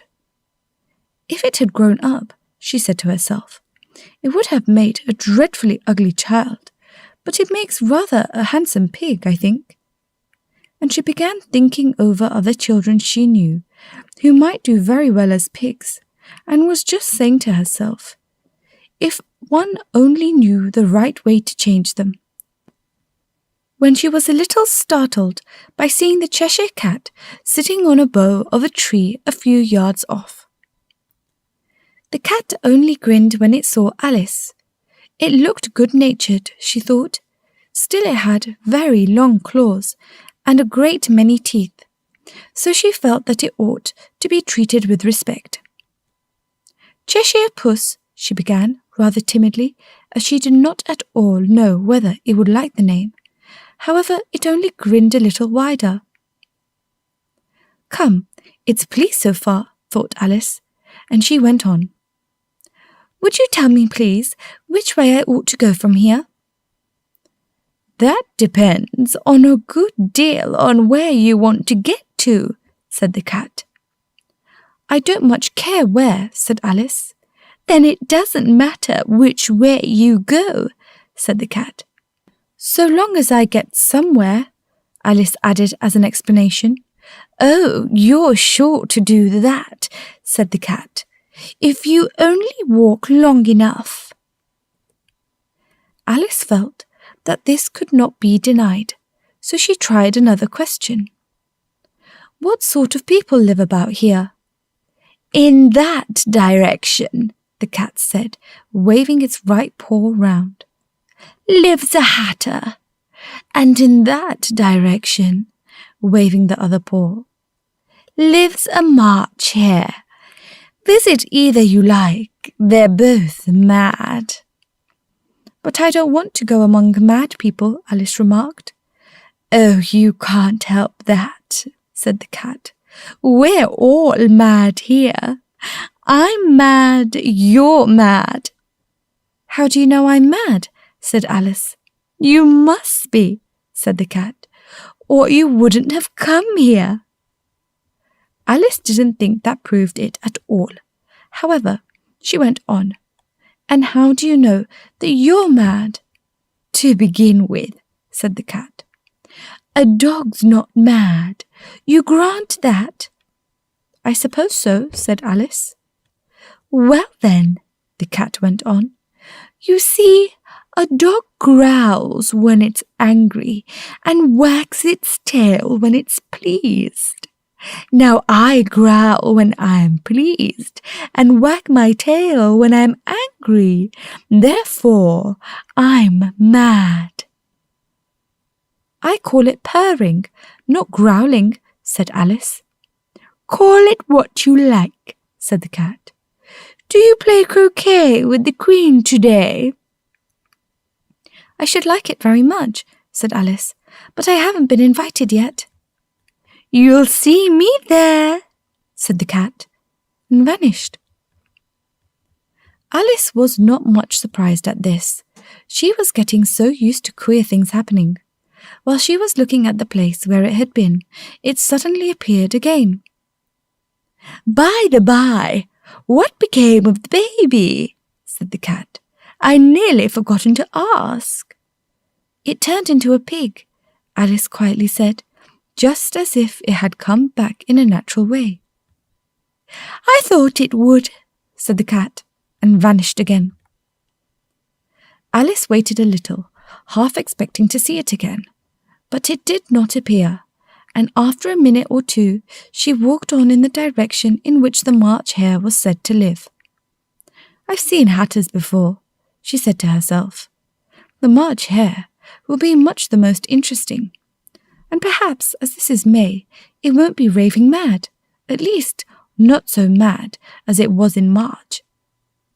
As she said this, she looked up, and there was the cat again, sitting on a branch of a tree. Did you say pig or fig? Said the cat. I said pig, replied Alice, and I wish you wouldn't keep appearing and vanishing so suddenly. You make one quite giddy. All right, said the cat, and this time it vanished quite slowly, beginning with the end of the tail and ending with the grin, which remained some time after the rest of it had gone. Well, I've often seen a cat without a grin, thought Alice, but a grin without a cat? It's the most curious thing I ever saw in my life. She had not gone much further before she came in sight of the house of the March Hare. She thought it must be the right house, because the chimneys were shaped like ears and the roof was thatched with fur. It was so large a house that she did not like to go nearer till she had nibbled some more of the left-hand bit of mushroom, and raised herself to about 2 feet high. Even then, she walked up towards it rather timidly, saying to herself, Suppose it should be raving mad after all. I almost wish I'd gone to see the Hatter instead.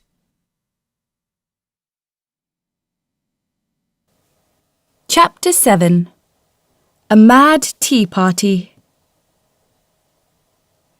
There was a table set out under a tree in front of the house, and the March Hare and the Hatter were having tea at it. A dormouse was sitting between them, fast asleep, and the other two were using it as a cushion, resting their elbows on it and talking over its head. Very uncomfortable for the dormouse, thought Alice. Only as it's asleep, I suppose it doesn't mind.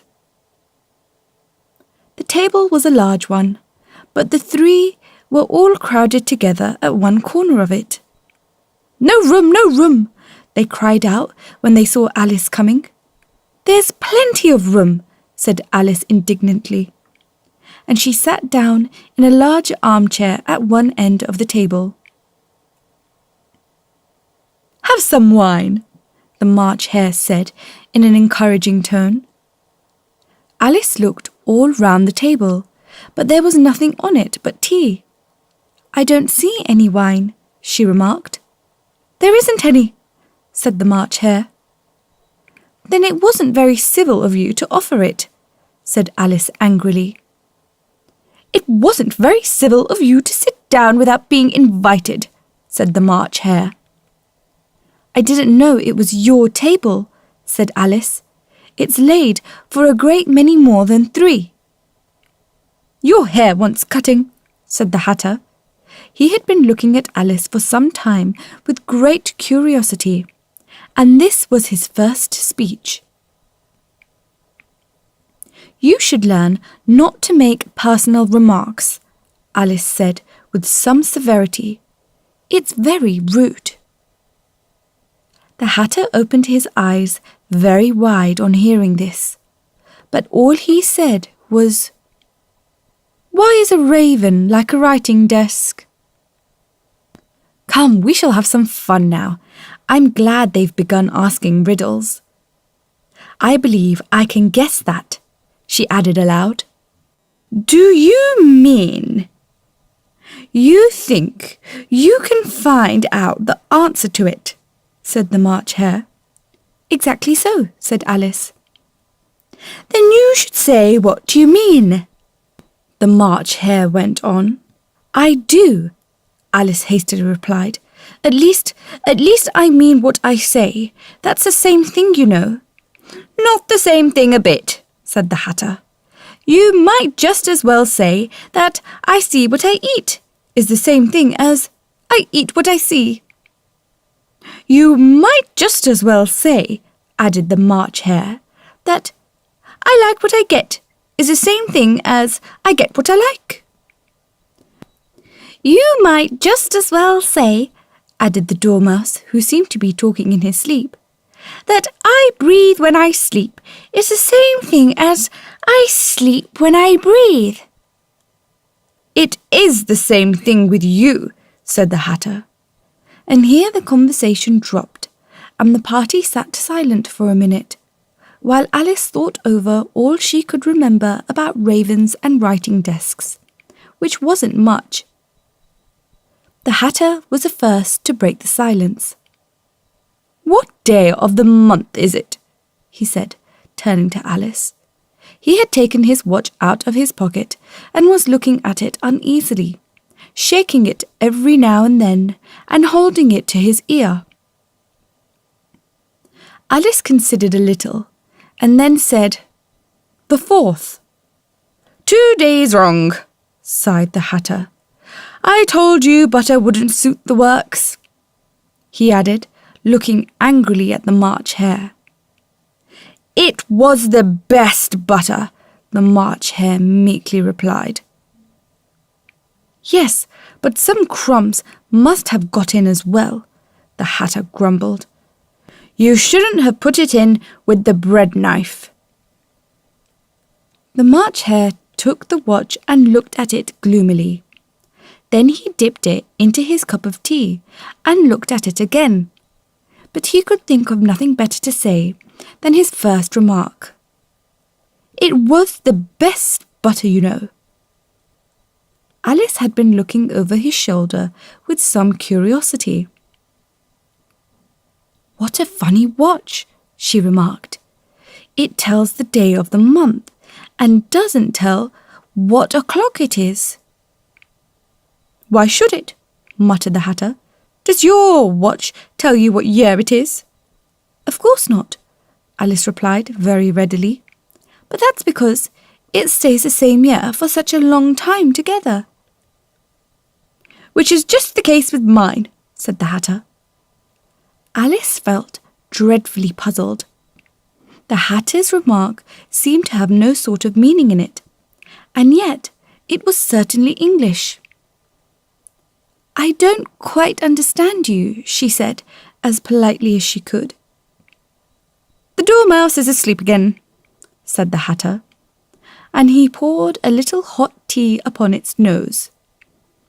The Dormouse shook its head impatiently and said, without opening its eyes, of course, just what I was going to remark myself." "Have you guessed the riddle yet?" the Hatter said, turning to Alice again. "No, I give it up," Alice replied. "What's the answer?" "I haven't the slightest idea," said the Hatter. "Nor I," said the March Hare. Alice sighed wearily. "I think you might do something better with the time," she said, "than waste it in asking riddles that have no answers." "If you knew time as well as I do," said the Hatter, "you wouldn't talk about wasting it. It's him." "I don't know what you mean," said Alice. "Of course you don't," the Hatter said, tossing his head contemptuously. "I dare say you never even spoken to time." "Perhaps not," Alice cautiously replied.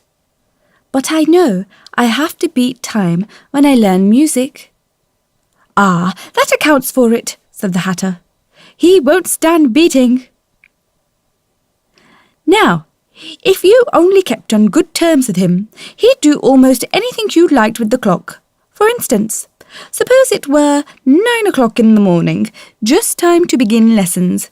You'd only have to whisper a hint to time, and round goes the clock in a twinkling. 1:30, time for dinner." "I only wish it was," the March Hare said to itself in a whisper. That would be grand, certainly, said Alice thoughtfully.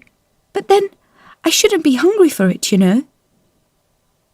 Not at first, perhaps, said the Hatter. But you could keep it to 1:30 as long as you liked. Is that the way you managed? Alice asked. The Hatter shook his head mournfully. Not I, he replied. We quarrelled last March, just before he went mad, you know, pointing with his teaspoon at the March Hare. It was at the great concert given by the Queen of Hearts, and I had to sing, Twinkle, twinkle, little bat, how I wonder what you're at. You know the song, perhaps? I've heard something like it, said Alice. It goes on, you know, the Hatter continued, in this way. Up above the world you fly, like a tea tray in the sky. Twinkle, twinkle. Here, the Dormouse shook itself and began singing in its sleep. Twinkle, twinkle, twinkle, twinkle, and went on so long that they had to pinch it to make it stop. Well, I'd hardly finished the first verse, said the Hatter, when the Queen jumped up and bawled out, He's murdering the time! Off with his head! How dreadfully savage! Exclaimed Alice. And ever since that, the Hatter went on in a mournful tone, he won't do a thing I ask. It's always 6 o'clock now. A bright idea came into Alice's head. Is that the reason so many tea things are put out here? She asked. Yes, that's it, said the Hatter with a sigh. It's always tea time, and we've no time to wash the things between whiles. Then you keep moving round, I suppose, said Alice. Exactly so, said the Hatter, as the things get used up. But what happens when you come to the beginning again? Alice ventured to ask. Suppose we change the subject, the March Hare interrupted, yawning. I'm getting tired of this. I vote the young lady tells us a story. I'm afraid I don't know one, said Alice, rather alarmed at the proposal. Then the Dormouse shall, they both cried. Wake up, Dormouse! And they pinched it on both sides at once. The Dormouse slowly opened his eyes. I wasn't asleep, he said, in a hoarse, feeble voice. I heard every word you fellows were saying. Tell us a story, said the March Hare. Yes, please do, pleaded Alice. And be quick about it, added the Hatter, or you'll be asleep again before it's done. Once upon a time, there were 3 little sisters, the Dormouse began in a great hurry, and their names were Elsie, Lacie, and Tilly, and they lived at the bottom of a well. What did they live on? Said Alice, who always took a great interest in questions of eating and drinking. They lived on treacle, said the Dormouse, after thinking a minute or two. They couldn't have done that, you know, Alice gently remarked. They'd have been ill. So they were, said the Dormouse, very ill. Alice tried to fancy to herself what such an extraordinary ways of living would be like, but it puzzled her too much, so she went on. But why did they live at the bottom of a well? Take some more tea, the March Hare said to Alice very earnestly. I've had nothing yet, Alice replied in an offended tone, so I can't take more. You mean you can't take less, said the Hatter. It's very easy to take more than nothing. Nobody asked your opinion, said Alice. Who's making personal remarks now? The Hatter asked triumphantly. Alice did not quite know what to say to this, so she helped herself to some tea and bread and butter, and then turned to the Dormouse and repeated her question. Why did they live at the bottom of a well?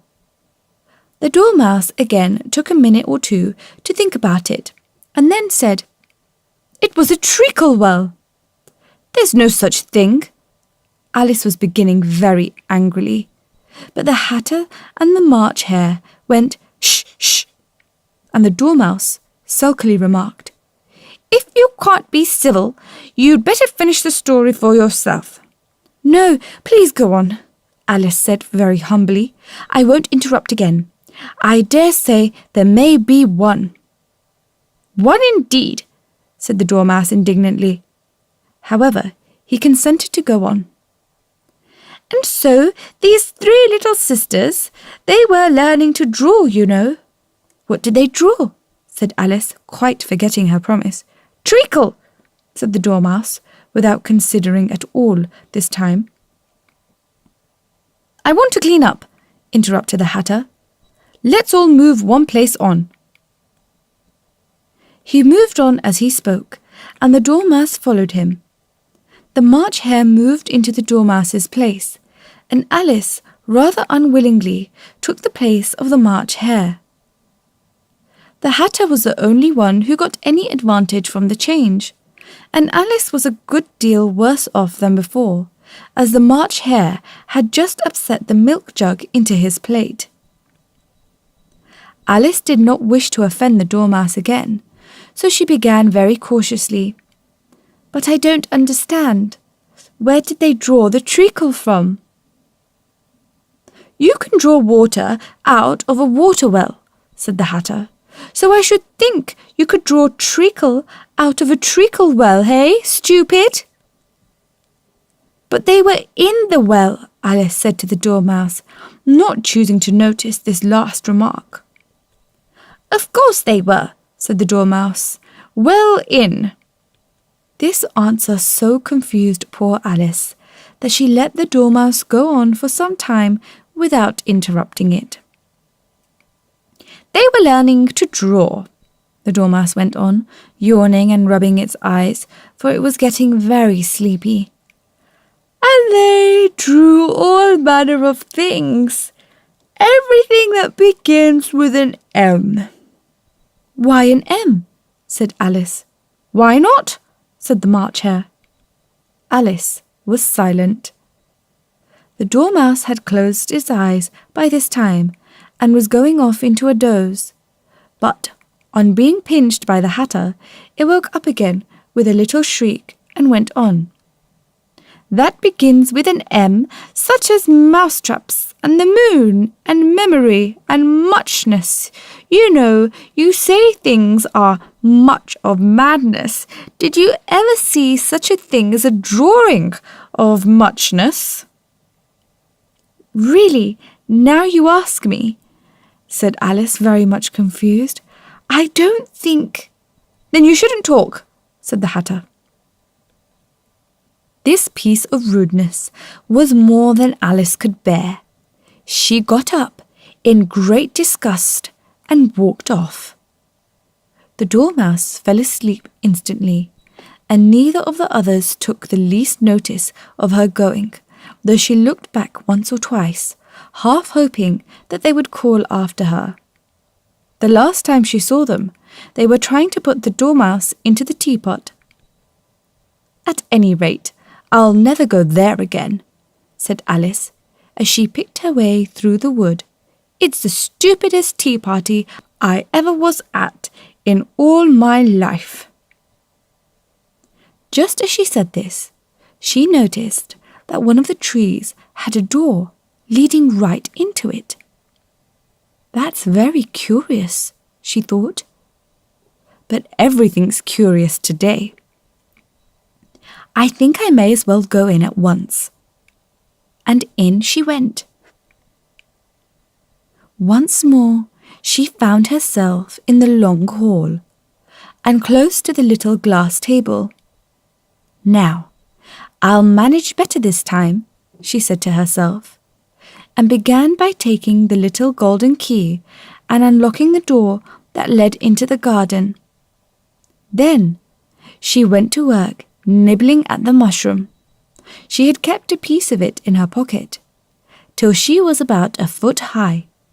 Then she walked down the little passage, and then she found herself at last in the beautiful garden, among the bright flower beds and the cool fountains.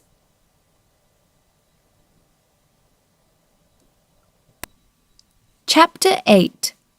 The Queen's Croquet-Ground. A large rose tree stood near the entrance of the garden. The roses growing on it were white, but there were 3 gardeners at it, busily painting them red. Alice thought this a very curious thing, and she went nearer to watch them.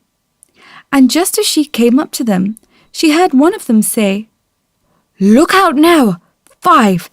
Don't go splashing paint over me like that." "I couldn't help it," said 5 in a sulky tone. 7 jogged my elbow. On which 7 looked up and said, "That's right, 5. Always lay the blame on others." "You'd better not talk," said 5. "I heard the Queen say only yesterday you deserved to be beheaded." "What for?" said the one who had spoken first.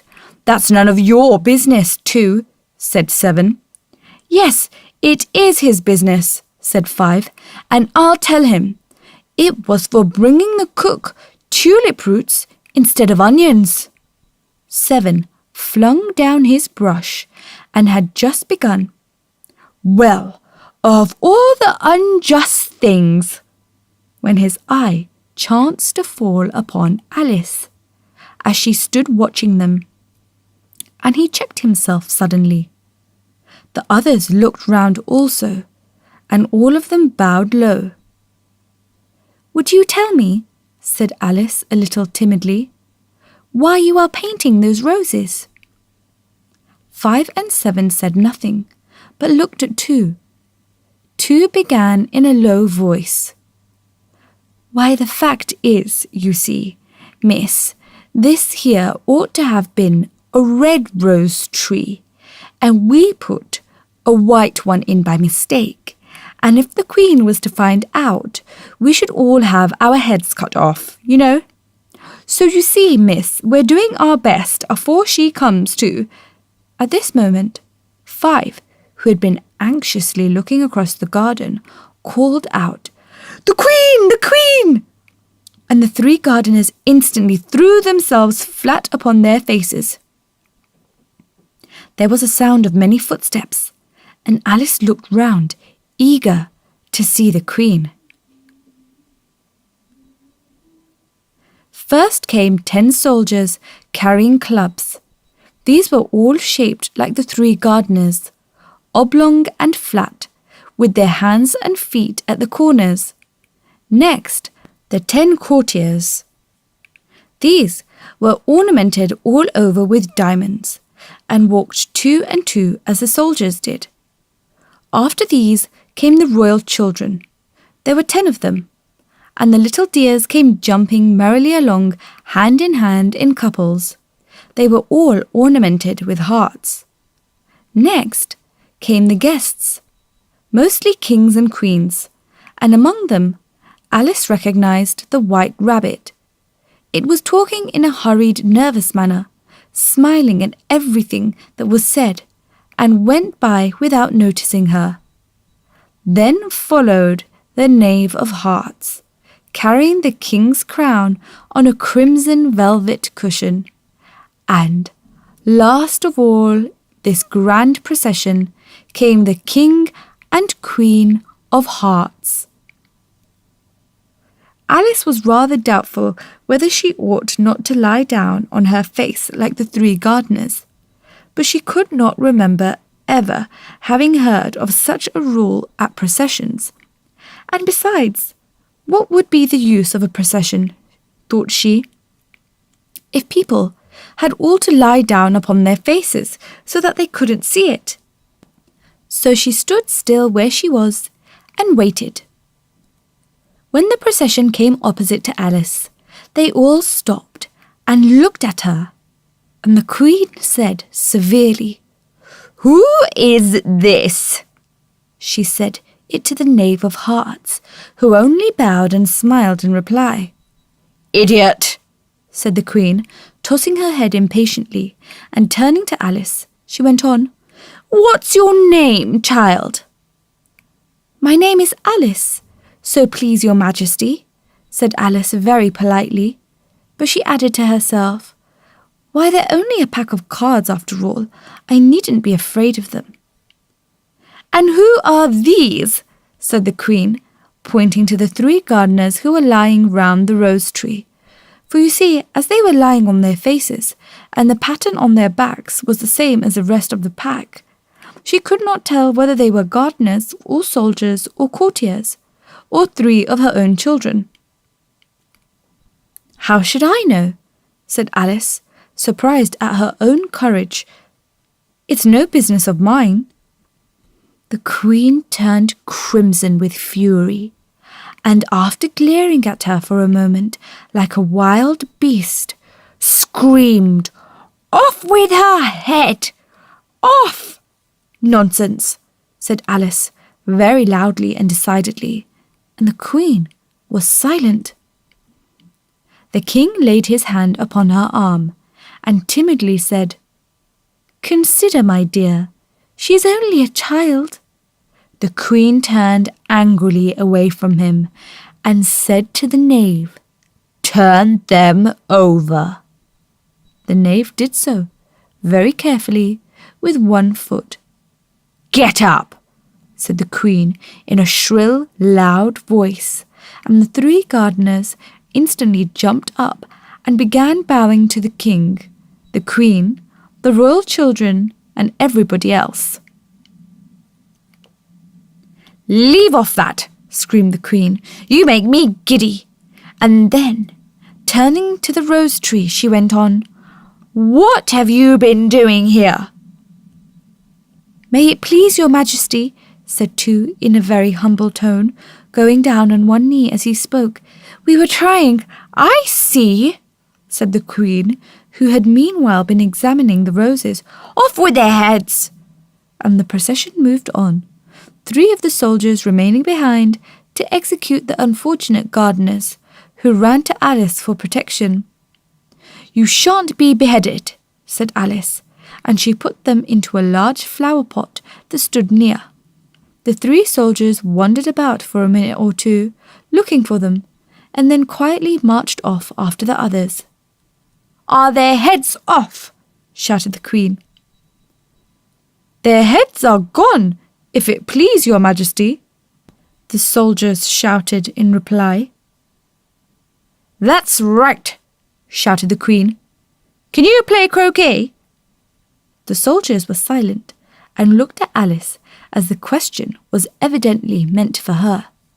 "Yes," shouted Alice.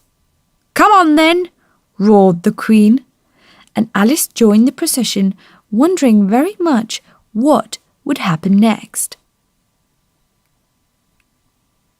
It's a very fine day," said a timid voice at her side. She was walking by the White Rabbit, who was peeping anxiously into her face. "Very," said Alice. "Where's the Duchess?" "Hush, hush," said the Rabbit in a low, hurried tone. He looked anxiously over his shoulder as he spoke, and then raised himself upon tiptoe, put his mouth close to her ear, and whispered, "She's under sentence of execution."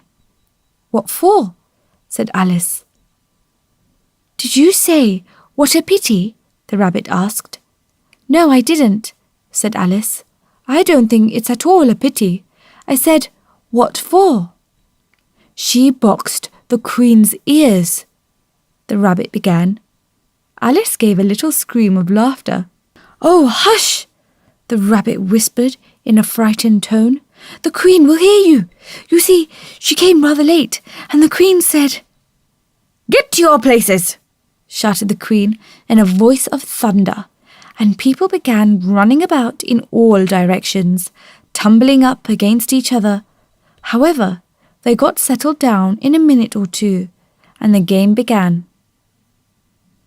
Alice thought she had never seen such a curious croquet ground in her life. It was all ridges and furrows.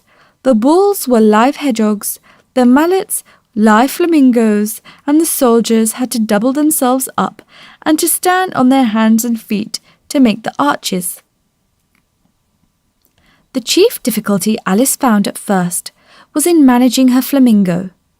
She succeeded in getting its body tucked away, comfortably enough under her arm, with its legs hanging down, but generally, just as she had got its neck nicely straightened out and was going to give the hedgehog a blow with its head, it would twist itself round and look up in her face with such a puzzled expression that she could not help bursting out laughing. And when she had got its head down and was going to begin again, it was very provoking to find that the hedgehog had unrolled itself and was in the act of crawling away. Besides all this, there was generally a ridge or furrow in the way wherever she wanted to send the hedgehog to. And, as she doubled up, soldiers were always getting up and walking off to other parts of the ground. Alice soon came to the conclusion that it was a very difficult game indeed. The players all played at once without waiting for turns, quarrelling all the while, and fighting for the hedgehogs, and in a very short time the queen was in a furious passion, and went stamping about and shouting, "Off with its head!" or "Off with her head!" about once a minute. Alice began to feel very uneasy.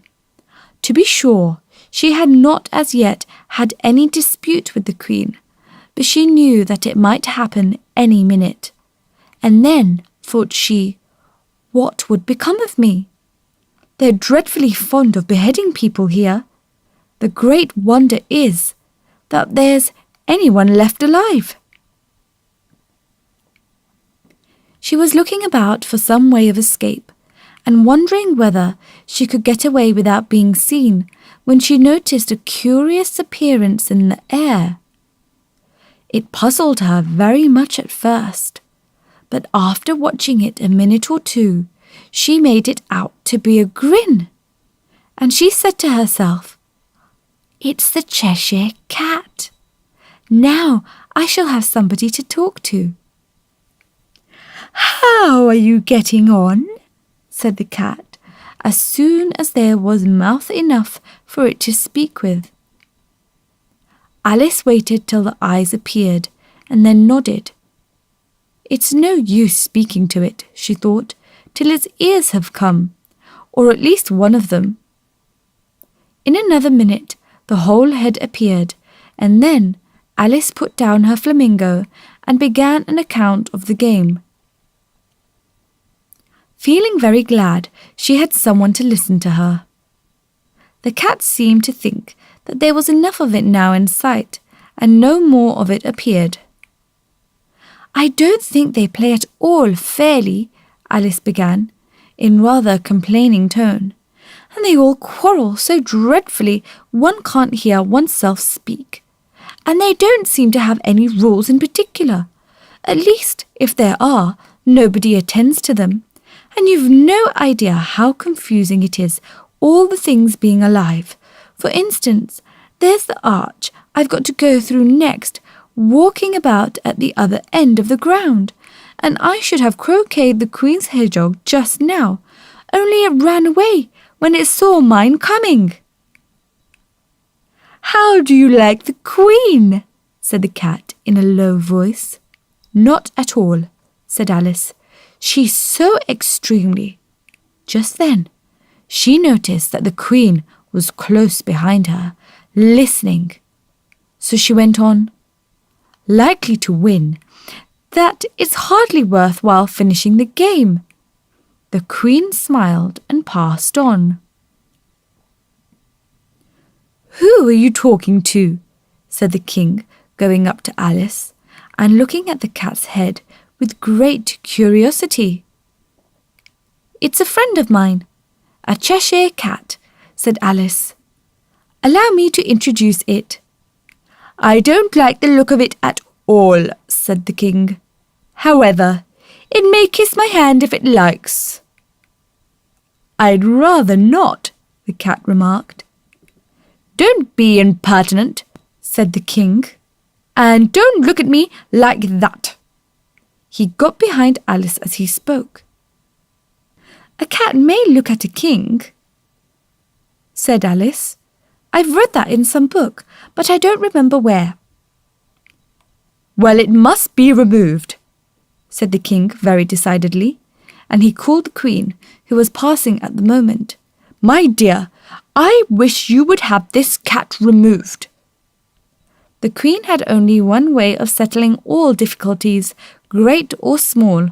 "Off with its head," she said, without even looking around. "I'll fetch the executioner myself," said the king eagerly, and he hurried off. Alice thought she might as well go back and see how the game was going on, as she heard the queen's voice in the distance, screaming with passion. She had already heard her sentence 3 of the players to be executed for having missed their turns, and she did not like the look of things at all, as the game was in such confusion that she never knew whether it was her turn or not.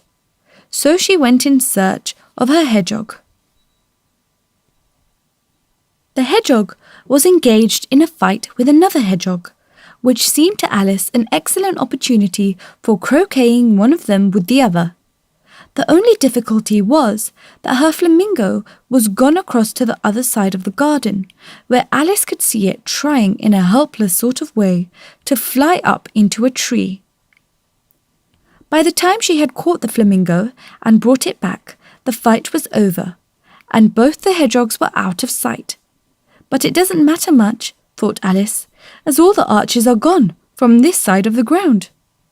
So she tucked it away under her arm that it might not escape again, and went back for a little more conversation with her friend. When she got back to the Cheshire Cat, she was surprised to find quite a large crowd collected round it. There was a dispute going on between the executioner, the king, and the queen, who were all talking at once, while all the rest were quite silent and looked very uncomfortable. The moment Alice appeared, she was appealed to by all 3 to settle the question, and they repeated their arguments to her, though, as they all spoke at once, she found it very hard indeed to make out exactly what they said. The executioner's argument was that you couldn't cut off a head unless there was a body to cut it off from, that he had never had to do such a thing before, and he wasn't going to begin at his time of life. The king's argument was that anything that had a head could be beheaded, and that you weren't to talk nonsense. The queen's argument was that if something wasn't done about it in less than no time, she'd have everybody executed all round. It was this last remark that had made the whole party look so grave and anxious. Alice could think of nothing else to say but, "It belongs to the Duchess. You'd better ask her about it."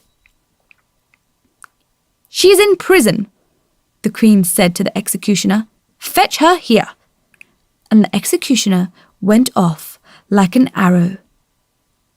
The cat's head began fading away the moment he was gone, and by the time he had come back with the Duchess, it had entirely disappeared. So the king and the executioner ran wildly up and down looking for it, while the rest of the party went back to the game.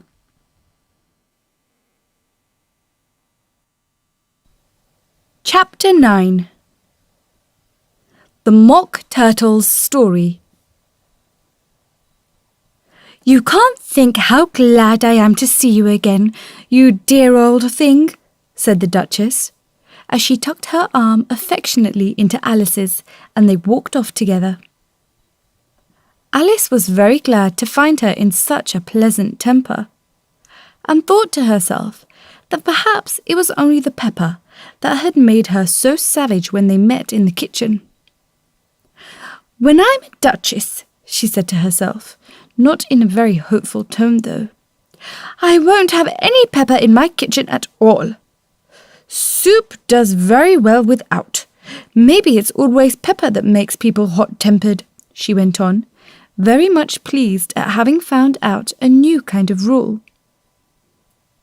"And vinegar, that makes them sour, and chamomile, that makes them bitter, and barley sugar, and such things that make children sweet-tempered. I only wish people knew that. Then they wouldn't be so stingy about it, you know." She had quite forgotten the Duchess by this time, and was a little startled when she heard her voice close to her ear. "You're thinking about something, my dear, and that makes you forget to talk. I can't tell you just now what the moral of that is, but I shall remember it in a bit."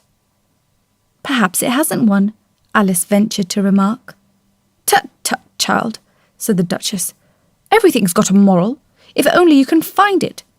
And she squeezed herself up closer to Alice's side as she spoke. Alice did not much like keeping so close to her, first because the Duchess was very ugly, and secondly because she was exactly the right height to rest her chin upon Alice's shoulder, and it was an uncomfortably sharp chin. However, she did not like to be rude, so she bore it as well as she could. "The game's going on rather better now," she said, by way of keeping up the conversation a little. "'Tis so," said the Duchess, "and the moral of that is, oh, 'tis love that makes the world go round." "Somebody said," Alice whispered, "that it's done by everybody minding their own business."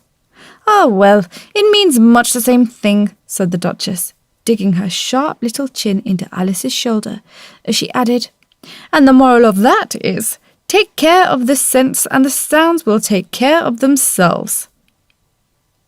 How fond she is of finding morals in things, Alice thought to herself. "I dare say you're wondering why I don't put my arm round your waist," the Duchess said after a pause. "The reason is that I'm doubtful about the temper of your flamingo. Shall I try the experiment?" "He might bite," Alice cautiously replied, not feeling at all anxious to have the experiment tried. "Very true," said the Duchess. "Flamingos and mustard both bite, and the moral of that is, birds of a feather flock together." "Only mustard isn't a bird," Alice remarked. "Right as usual," said the Duchess. "What a clear way you have of putting things." "It's a mineral, I think," said Alice. "Of course it is," said the Duchess, who seemed ready to agree to everything that Alice said. "There's a large mustard mine near here, and the moral of that is, the more there is of mine, the less there is of yours." "Oh, I know," exclaimed Alice, who had not attended to this last remark. "It's a vegetable. It doesn't look like one, but it is." "I quite agree with you," said the Duchess, "and the moral of that is, be what you would seem to be, or, if you like to put it more simply, never imagine yourself not to be otherwise than what it might appear to others that what you were or might have been was not otherwise than what you had been would have appeared to them to be otherwise." "I think I should understand that better," Alice said very politely, "if I had it written down, but I can't quite follow it as you say it." "That's nothing to what I could say if I chose," the Duchess replied in a pleased tone.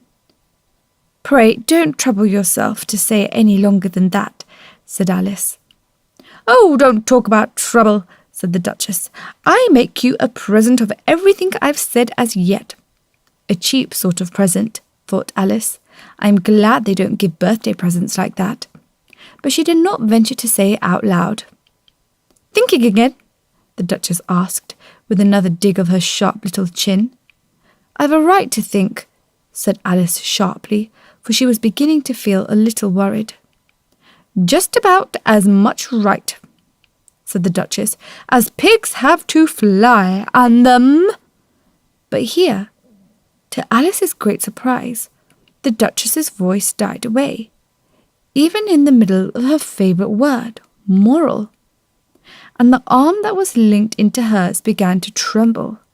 Alice looked up, and there stood the Queen in front of them, with her arms folded, frowning like a thunderstorm. "A fine day, Your Majesty," the Duchess began in a low, weak voice. "Now I give you fair warning," shouted the Queen, stamping on the ground as she spoke.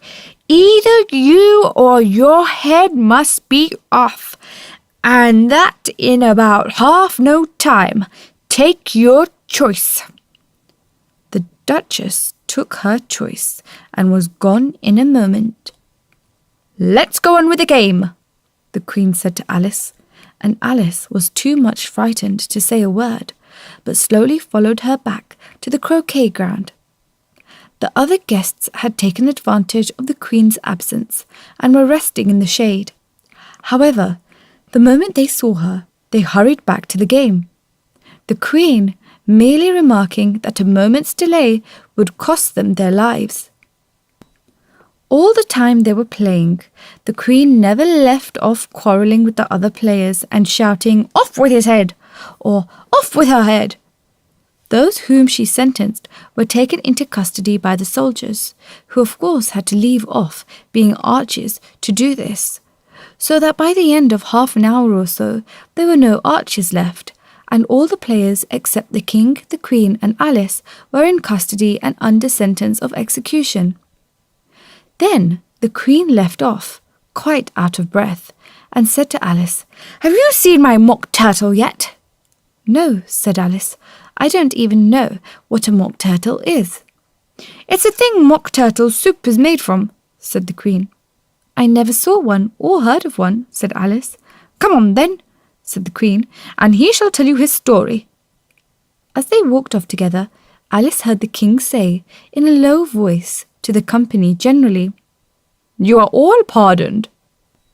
"Come, that's a good thing," she said to herself, for she had felt quite unhappy at the number of executions the Queen had ordered. They very soon came upon a Gryphon, lying fast asleep in the sun. If you don't know what a Gryphon is, look at the picture.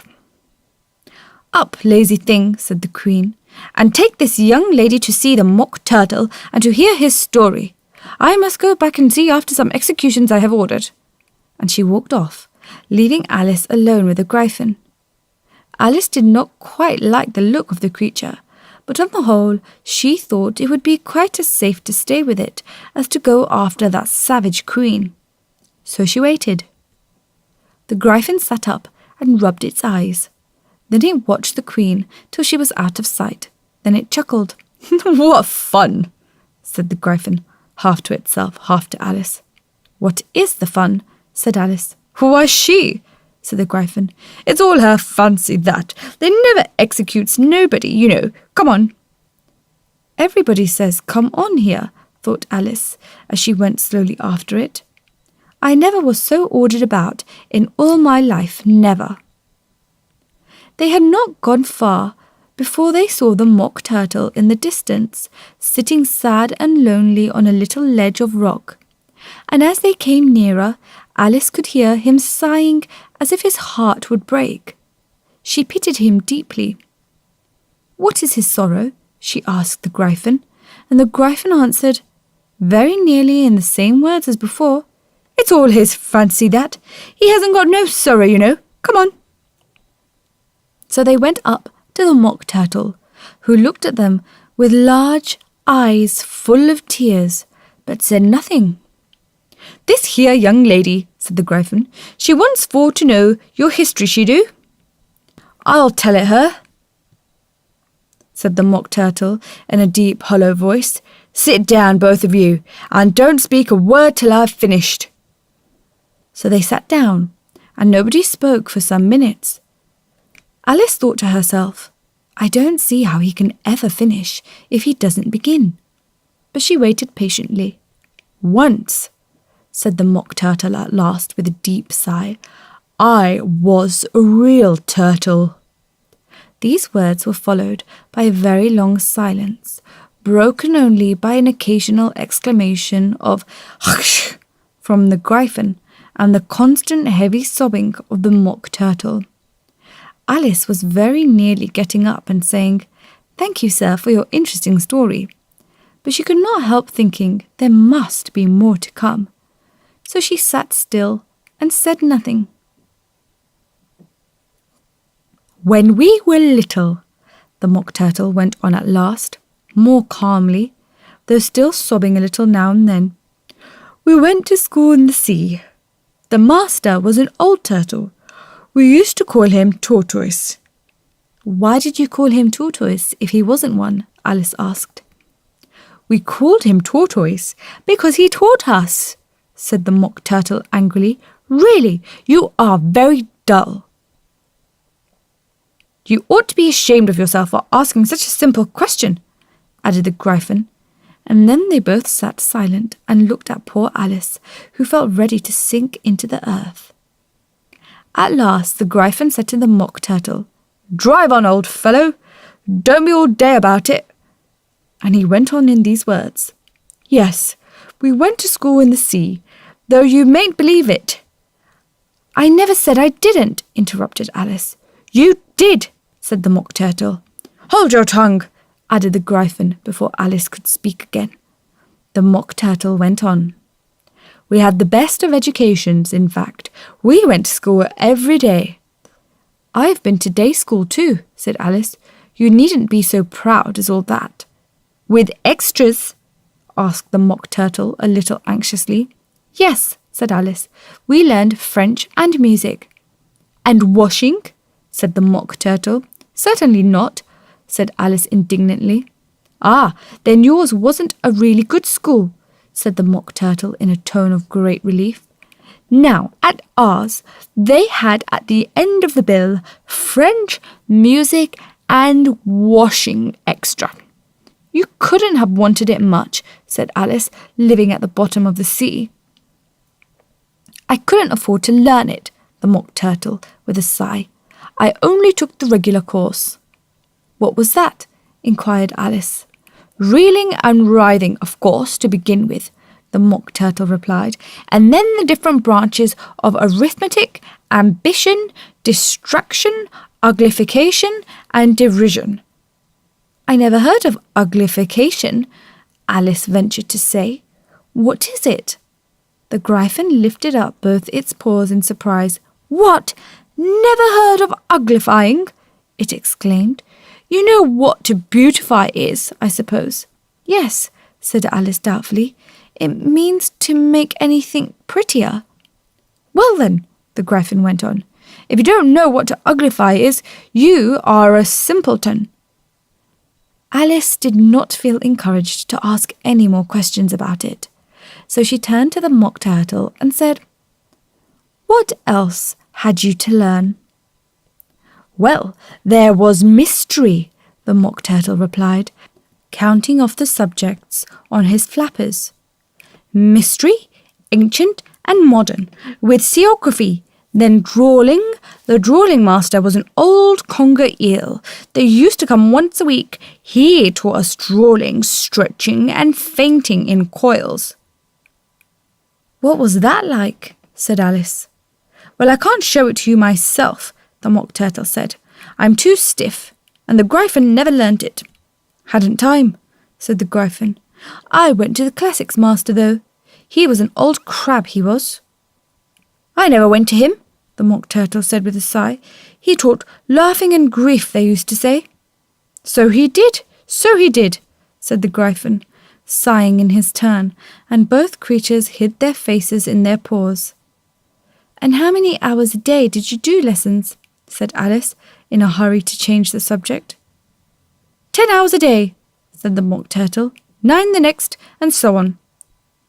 "What a curious plan!" exclaimed Alice.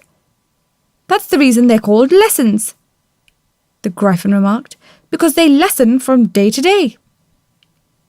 This was quite a new idea to Alice, and she thought it over a little before she made her next remark. Then the 11th day Must have been a holiday. Of course it was, said the Mock Turtle. And how did you manage on the 12th? Alice went on eagerly. That's enough about lessons, the Gryphon interrupted in a very decided tone.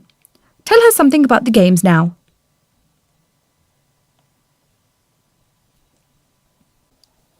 Chapter 10. The Lobster Quadrille. The Mock Turtle sighed deeply and drew the back of one flapper across his eyes. He looked at Alice and tried to speak, but for a minute or two sobs choked his voice. Same as if he had a bone in his throat, said the Gryphon, and it set to work shaking him and punching him in the back. At last the Mock Turtle recovered his voice, and with tears running down his cheeks, he went on again. You may not have lived much under the sea. I haven't, said Alice, and perhaps you were never even introduced to a lobster. Alice began to say, I once tasted, but checked herself hastily and said, no, never.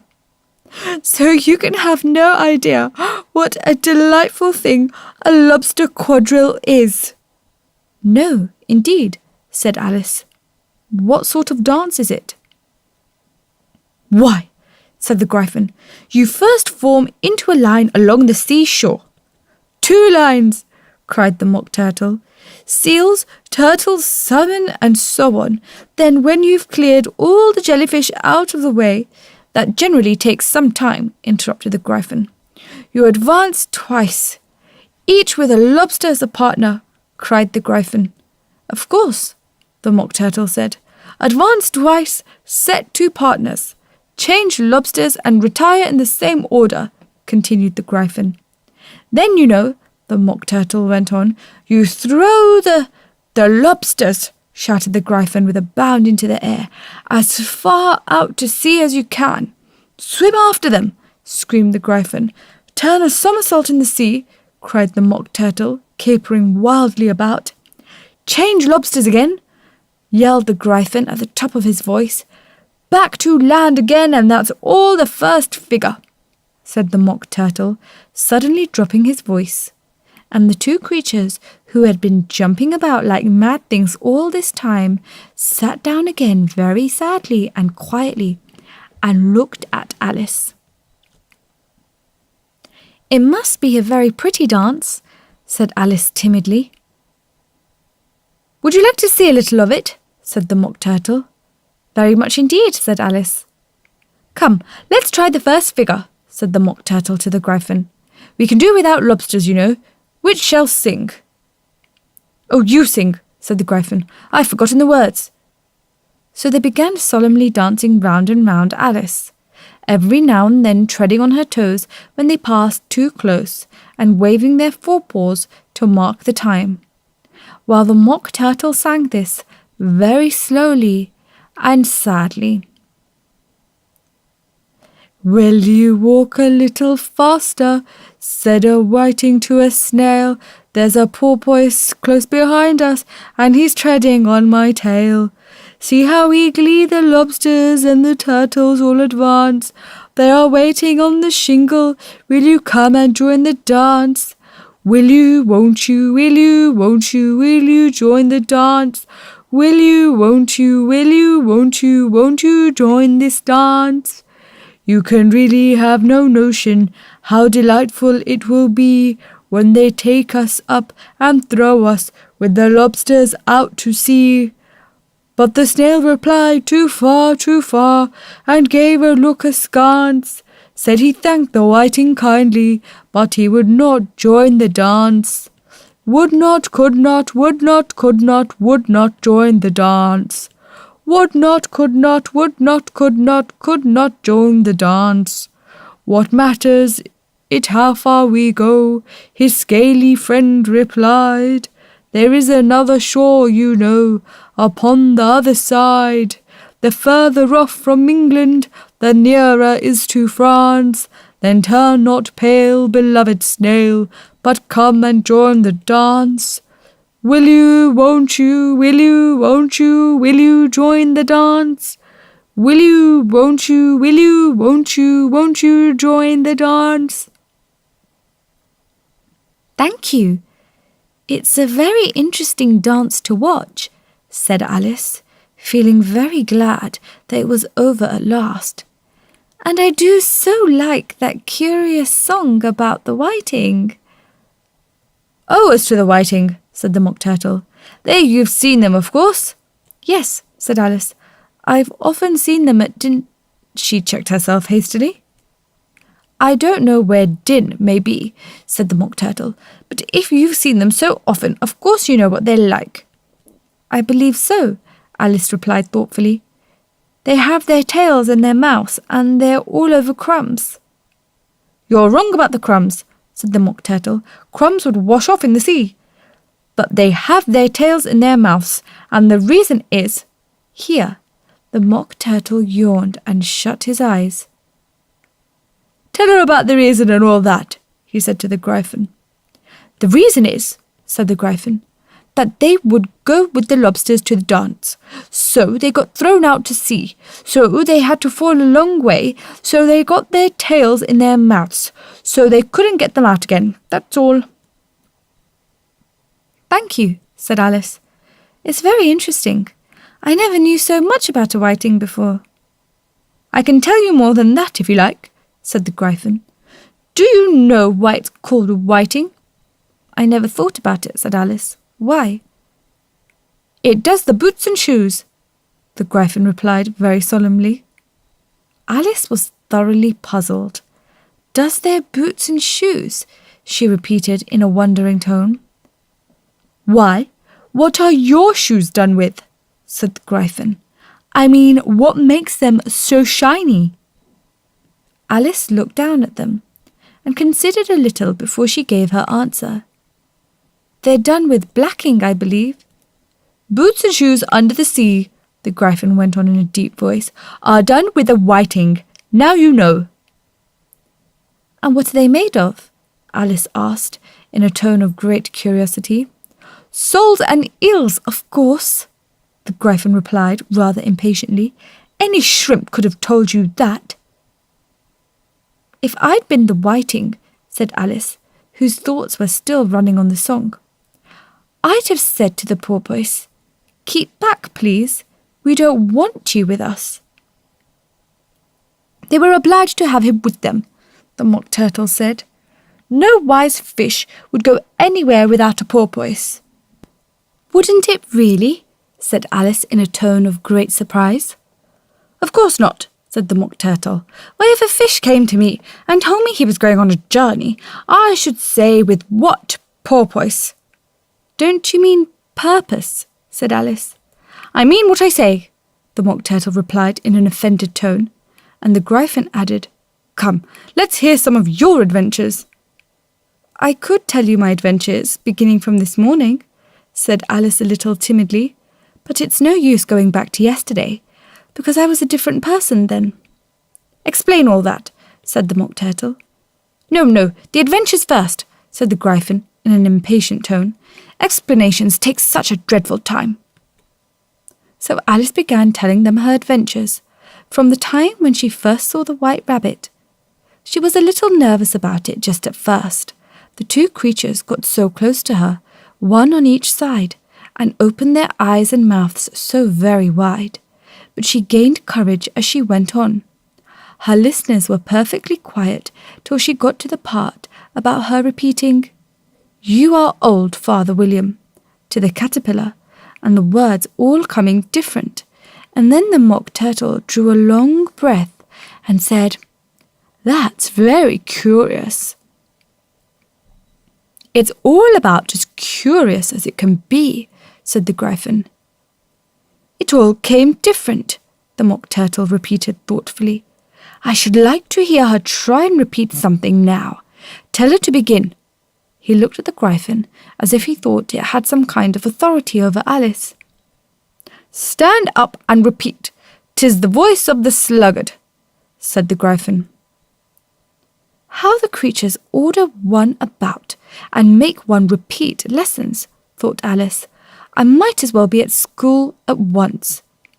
However, She got up and began to repeat it, but her head was so full of the lobster quadrille that she hardly knew what she was saying, and the words came very queer indeed.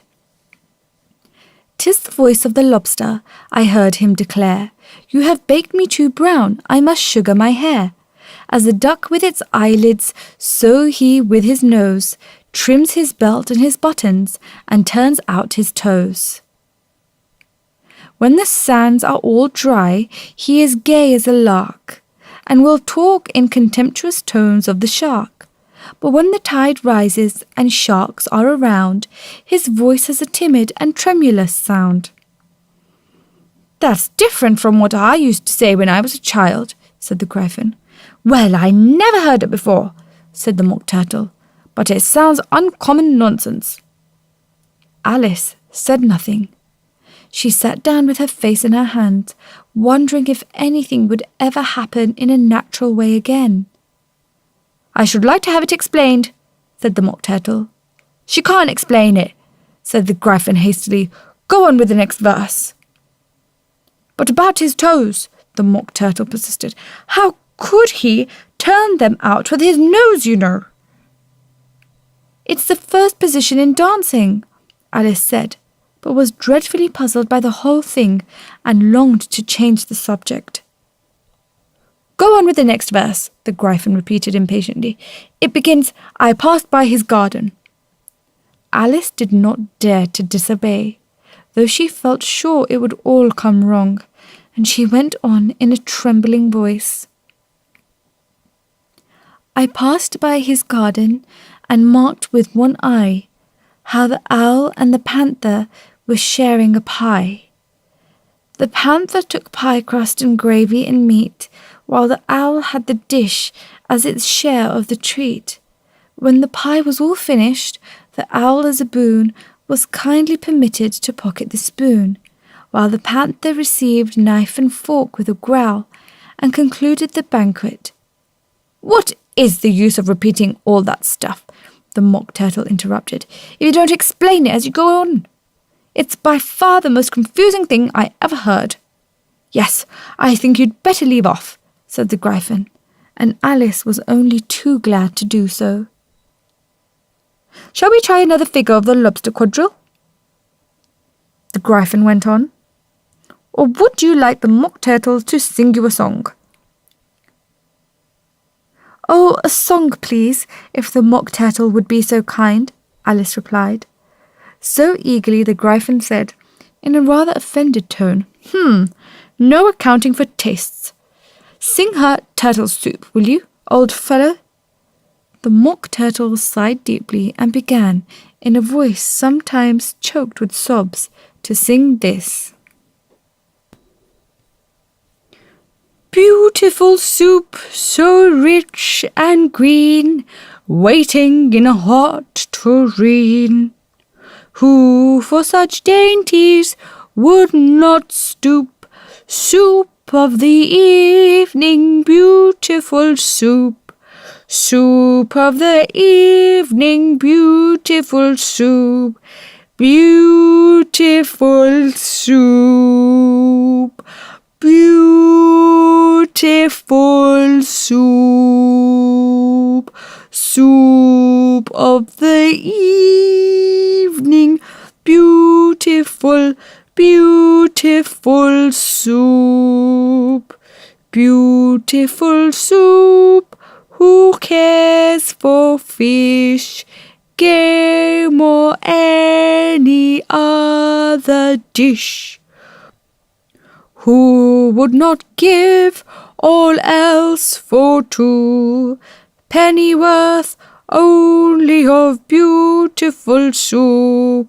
Pennyworth only of beautiful soup. Beautiful soup. Beautiful soup. Soup of the evening, beautiful, beautiful soup." "Chorus again!" cried the Gryphon, and the Mock Turtle had just begun to repeat it when a cry of the trial's beginning was heard in the distance. "Come on! cried the Gryphon, and taking Alice by the hand, it hurried off without waiting for the end of the song. "What trial is it?" Alice panted as she ran. But the Gryphon only answered, "Come on," and ran the faster, while more and more faintly came, carried on the breeze that followed them, the melancholy words, "Soup of the evening, beautiful, beautiful soup."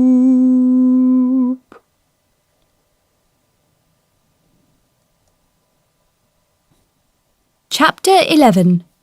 Who Stole the Tarts? The King and Queen of Hearts were seated on their throne when they arrived, with a great crowd assembled about them, all sorts of little birds and beasts, as well as a whole pack of cards.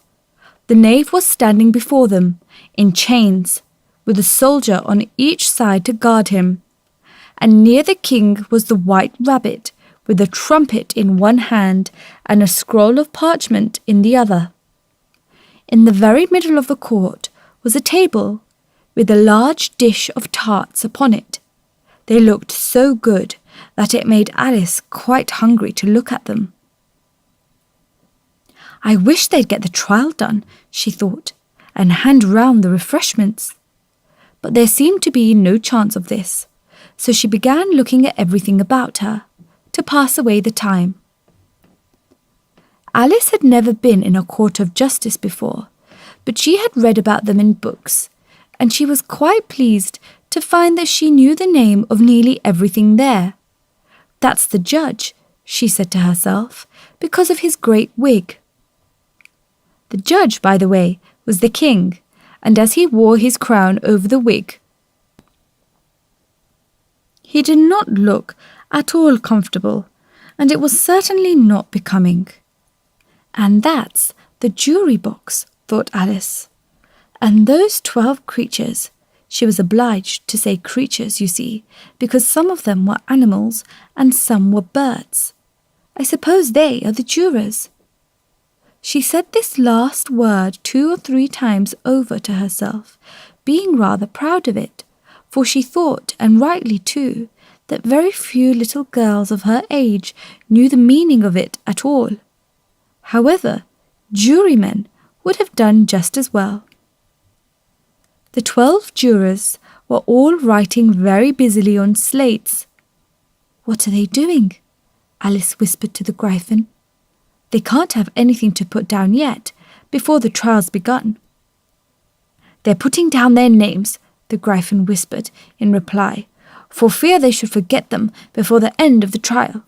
"Stupid things," Alice began in a loud, indignant voice, but she stopped hastily, for the white rabbit cried out, "Silence in the court!" And the king put on his spectacles and looked anxiously round to make out who was talking.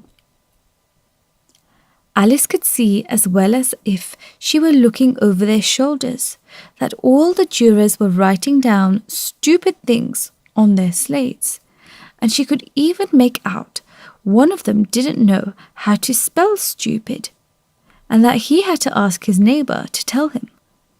"A nice muddle their slates'll be in before the trial's over," thought Alice. One of the jurors had a pencil that squeaked. This, of course, Alice could not stand, and she went round the court and got behind him, and very soon found an opportunity of taking it away. She did it so quickly that the poor little juror, it was Bill the lizard, could not make out at all what had become of it. So after hunting all about for it, he was obliged to write with one finger for the rest of the day, and this was of very little use, as it left no mark on the slate. "Herald, read the accusation," said the king. On this, the white rabbit blew 3 blasts on the trumpet, and then unrolled the parchment scroll, and read as follows. "The Queen of Hearts, she made some tarts, all on a summer day. The Knave of Hearts, he stole those tarts, and took them quite away." "Consider your verdict," the king said to the jury. Not yet, not yet, the rabbit hastily interrupted. There's a great deal to come before that. Call the first witness, said the king, and the white rabbit blew 3 blasts on the trumpet and called out, First witness. The first witness was the Hatter. He came in with a teacup in one hand and a piece of bread and butter in the other. I beg pardon, Your Majesty, he began, for bringing these in, but I hadn't quite finished my tea when I was sent for. You ought to have finished, said the king. When did you begin? The Hatter looked at the March Hare, who had followed him into the court, arm in arm with the Dormouse. 14th of March, I think it was, he said. 15th, said the March Hare. 16th, added the Dormouse. Write that down, the king said to the jury, and the jury eagerly wrote down all 3 dates on their slates and then added them up and reduced the answer to shillings and pence. Take off your hat, the king said to the Hatter. It isn't mine, said the Hatter. Stolen, the king exclaimed, turning to the jury, who instantly made a memorandum of the fact. I keep them to sell, the Hatter added as an explanation. I've none of my own. I'm a Hatter. Here, the Queen put on her spectacles and began staring at the Hatter, who turned pale and fidgeted. Give your evidence, said the king, and don't be nervous, or I'll have you executed on the spot. This did not seem to encourage the witness at all. He kept shifting from one foot to the other, looking uneasily at the Queen, and in his confusion he bit a large piece out of his teacup instead of the bread and butter. Just at this moment, Alice felt a very curious sensation, which puzzled her a good deal until she made out what it was. She was beginning to grow larger again, and she thought at first she would get up and leave the court, but on second thoughts she decided to remain where she was as long as there was room for her. I wish you wouldn't squeeze so, said the Dormouse, who was sitting next to her. I can hardly breathe. I can't help it, said Alice very meekly. I'm growing. You've no right to grow here, said the Dormouse. Don't talk nonsense, said Alice more boldly. You know you're growing too. Yes, but I grow at a reasonable pace, said the Dormouse. Not in that ridiculous fashion. And he got up very sulkily and crossed over to the other side of the court. All this time, the Queen had never left off staring at the Hatter.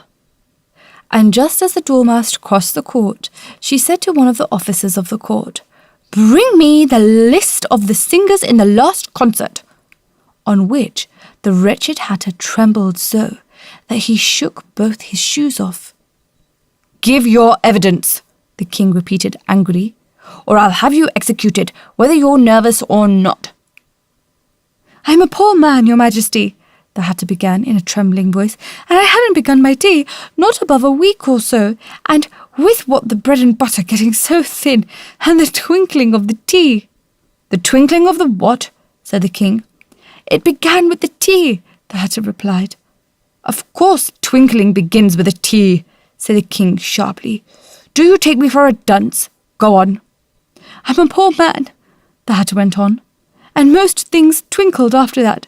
Only the March Hare said. I didn't, the March Hare interrupted in a great hurry. You did, said the Hatter. I deny it, said the March Hare. He denies it, said the king. Leave out that part.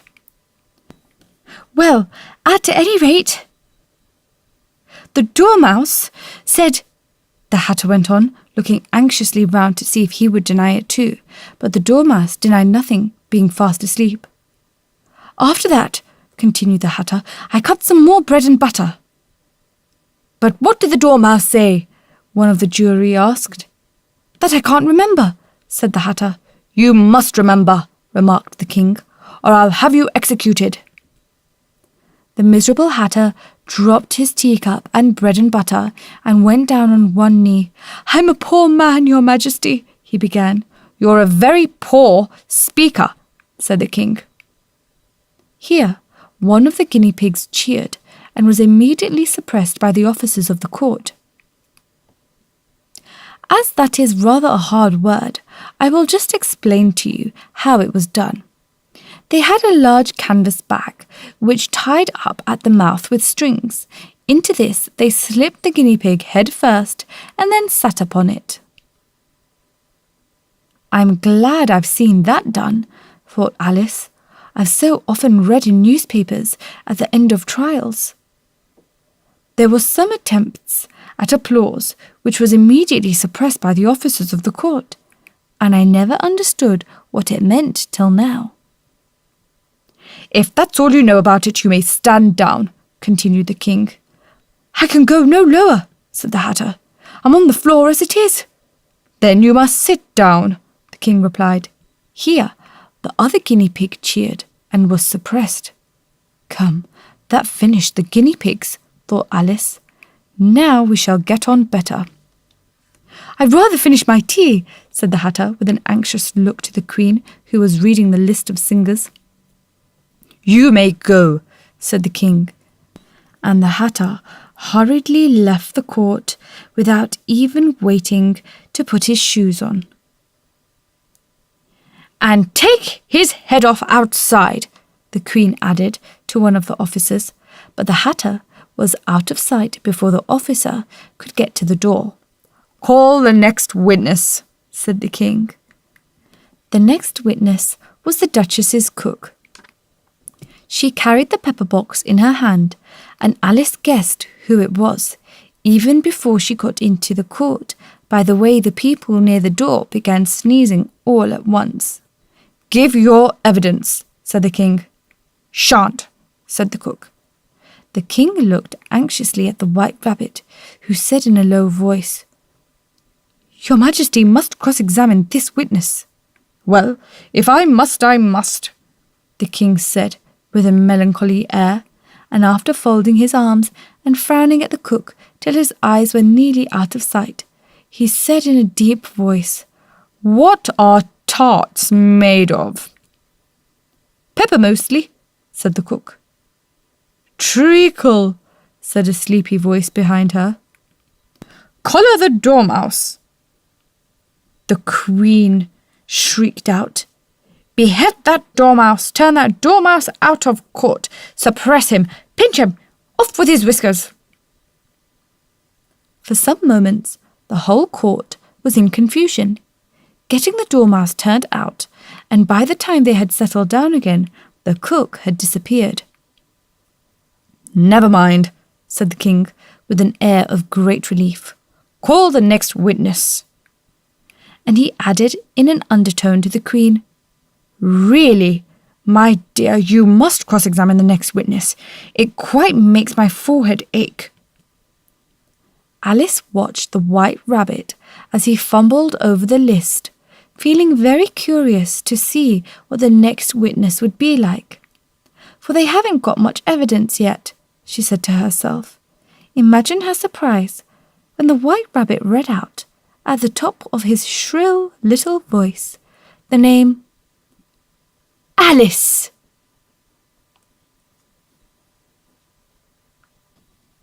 Chapter 12. Alice's Evidence. "Here!" cried Alice, quite forgetting in the flurry of the moment how large she had grown in the last few minutes. And she jumped up in such a hurry that she tipped over the jury box with the edge of her skirt, upsetting all the jurymen onto the heads of the crowd below. And there they lay, sprawling about, reminding her very much of a globe of goldfish she had accidentally upset the week before.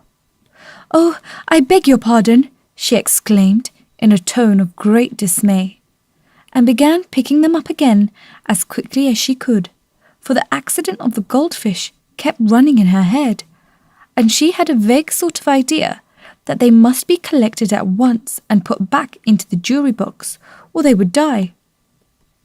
"The trial cannot proceed," said the king in a very grave voice, "until all the jurymen are back in their proper places. All," he repeated with great emphasis, looking hard at Alice as he said so. Alice looked at the jury box and saw that, in her haste, she had put the lizard in head downwards, and the poor little thing was waving its tail about in a melancholy way, being quite unable to move. She soon got it out again and put it right. Not that it signifies much, she said to herself. I should think it would be quite as much use in the trial one way up as the other. As soon as the jury had a little recovered from the shock of being upset, and their slates and pencils had been found and handed back to them, they set to work very diligently to write out a history of the accident, all except the lizard, who seemed too much overcome to do anything but sit with its mouth open, gazing up into the roof of the court. "What do you know about this business?" the king said to Alice. "Nothing," said Alice. "Nothing whatever?" persisted the king. "Nothing whatever," said Alice. "That's very important," the king said, turning to the jury. They were just beginning to write this down on their slates when the White Rabbit interrupted. "Unimportant, Your Majesty, means of course," he said in a very respectful tone, but frowning and making faces at him as he spoke. "Unimportant, of course, I meant," the king hastily said, and went on to himself in an undertone. "Important, unimportant, unimportant, important," as if he were trying which word sounded best. Some of the jury wrote it down important, and some unimportant. Alice could see this, as she was near enough to look over their slates. But it doesn't matter a bit, she thought to herself. At this moment, the king, who had been for some time busily writing in his notebook, cackled out, "Silence!" and read out from his book, "Rule 42. All persons more than a mile high to leave the court." Everybody looked at Alice. "I'm not a mile high," said Alice. "You are," said the king. "Nearly 2 miles high," added the queen. "Well, I shan't go at any rate," said Alice. "Besides, that's not a regular rule. You invented it just now." "It's the oldest rule in the book," said the king. "Then it ought to be number 1, said Alice. The king turned pale and shut his notebook hastily. "Consider your verdict," he said to the jury in a low, trembling voice. "There's more evidence to come yet, please, Your Majesty," said the White Rabbit, jumping up in a great hurry. "This paper has just been picked up." "What's in it?" said the Queen.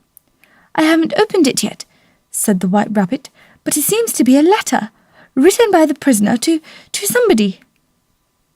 "It must have been that," said the king, "unless it was written to nobody, which isn't usual, you know."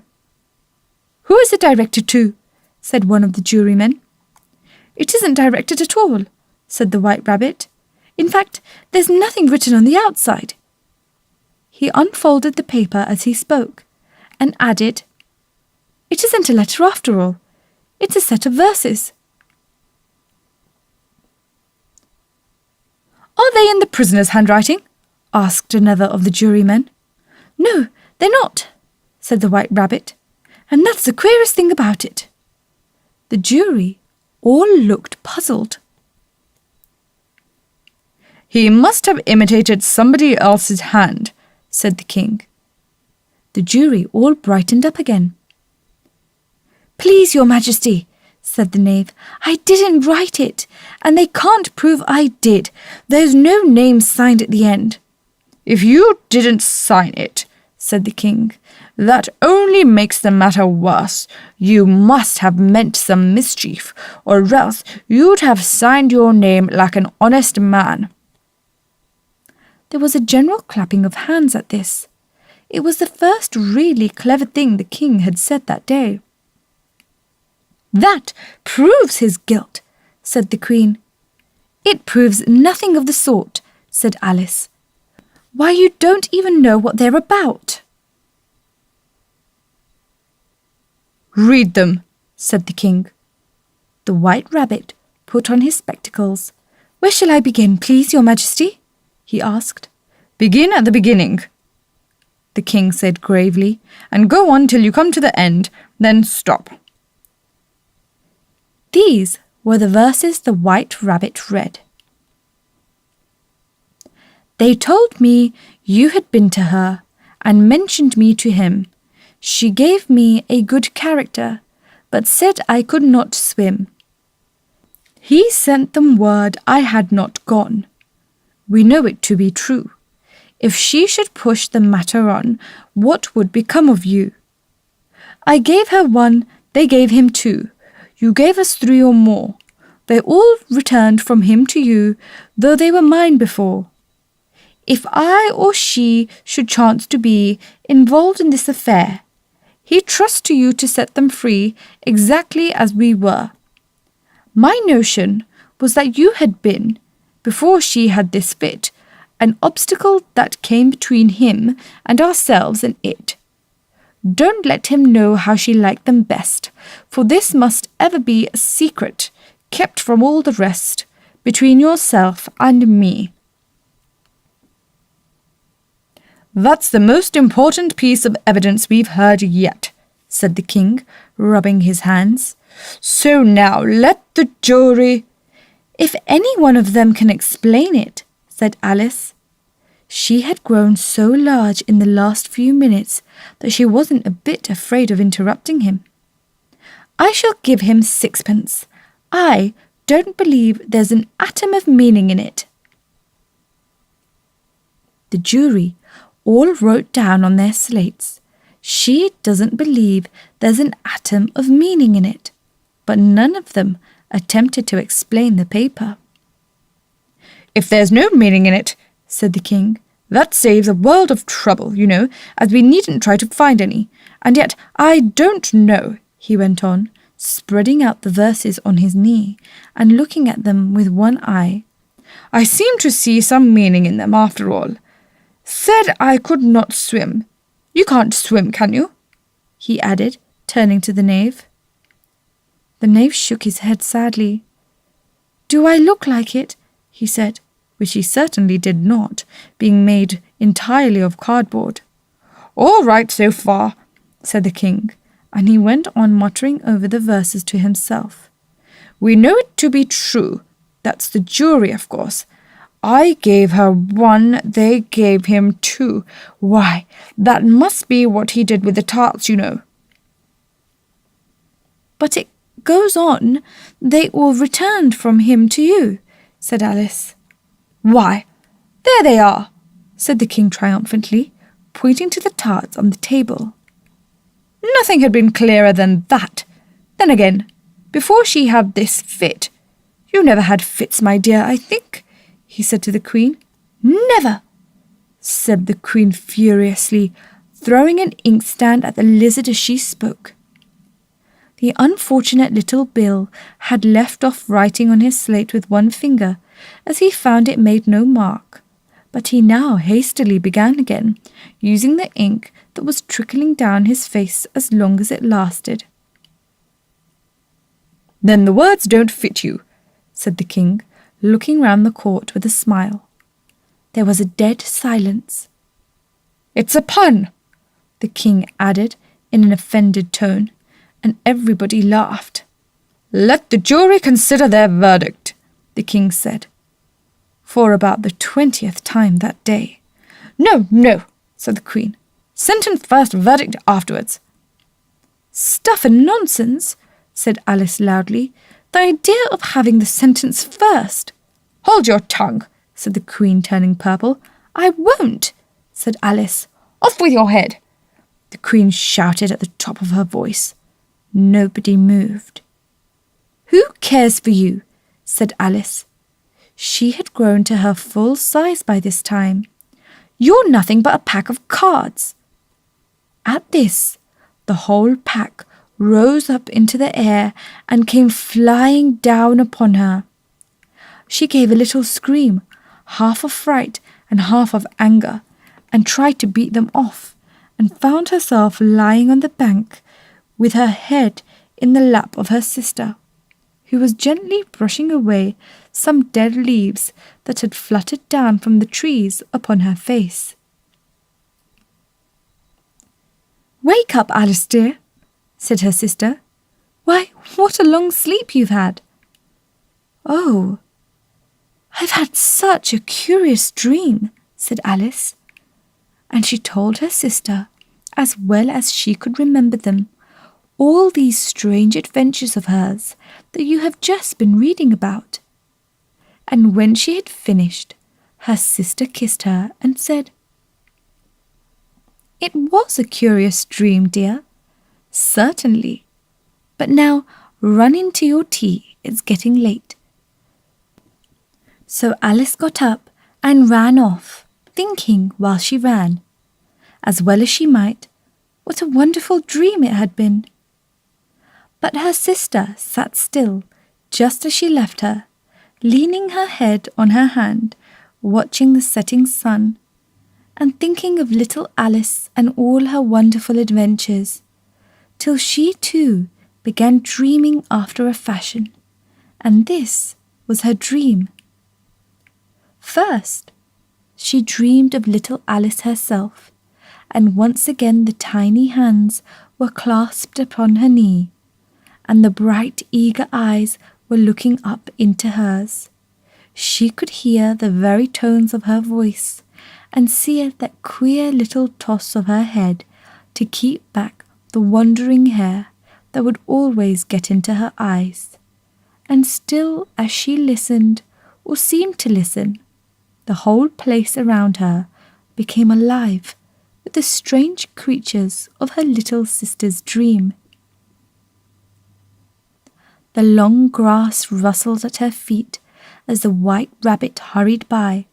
The frightened mouse splashed his way through the neighbouring pool. She could hear the rattle of the teacups as the March Hare and his friends shared their never-ending meal, and the shrill voice of the Queen ordering off her unfortunate guests to execution. Once more the pig baby was sneezing on the Duchess's knee, while plates and dishes crashed around it. Once more the shriek of the Gryphon, the squeaking of the lizard's slate pencil, and the choking of the suppressed guinea pigs filled the air, mixed up with the distant sobs of the miserable mock turtle.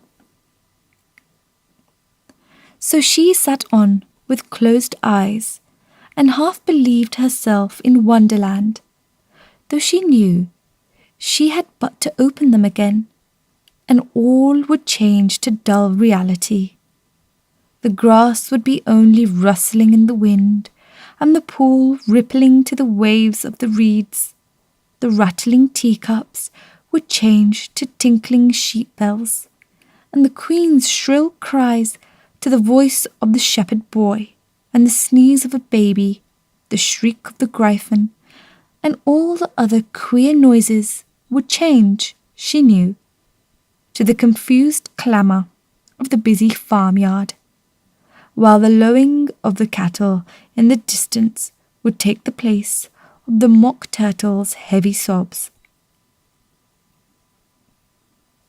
Lastly, she pictured to herself how this same little sister of hers would, in the aftertime, be herself a grown woman, and how she would keep, through all her riper years, the simple and loving heart of her childhood, and how she would gather about her other little children, and make their eyes bright and eager with many a strange tale. Perhaps even with the dream of Wonderland of long ago, and how she would feel with all their simple sorrows, and find a pleasure in all their simple joys, remembering her own child life and the happy summer days. The end.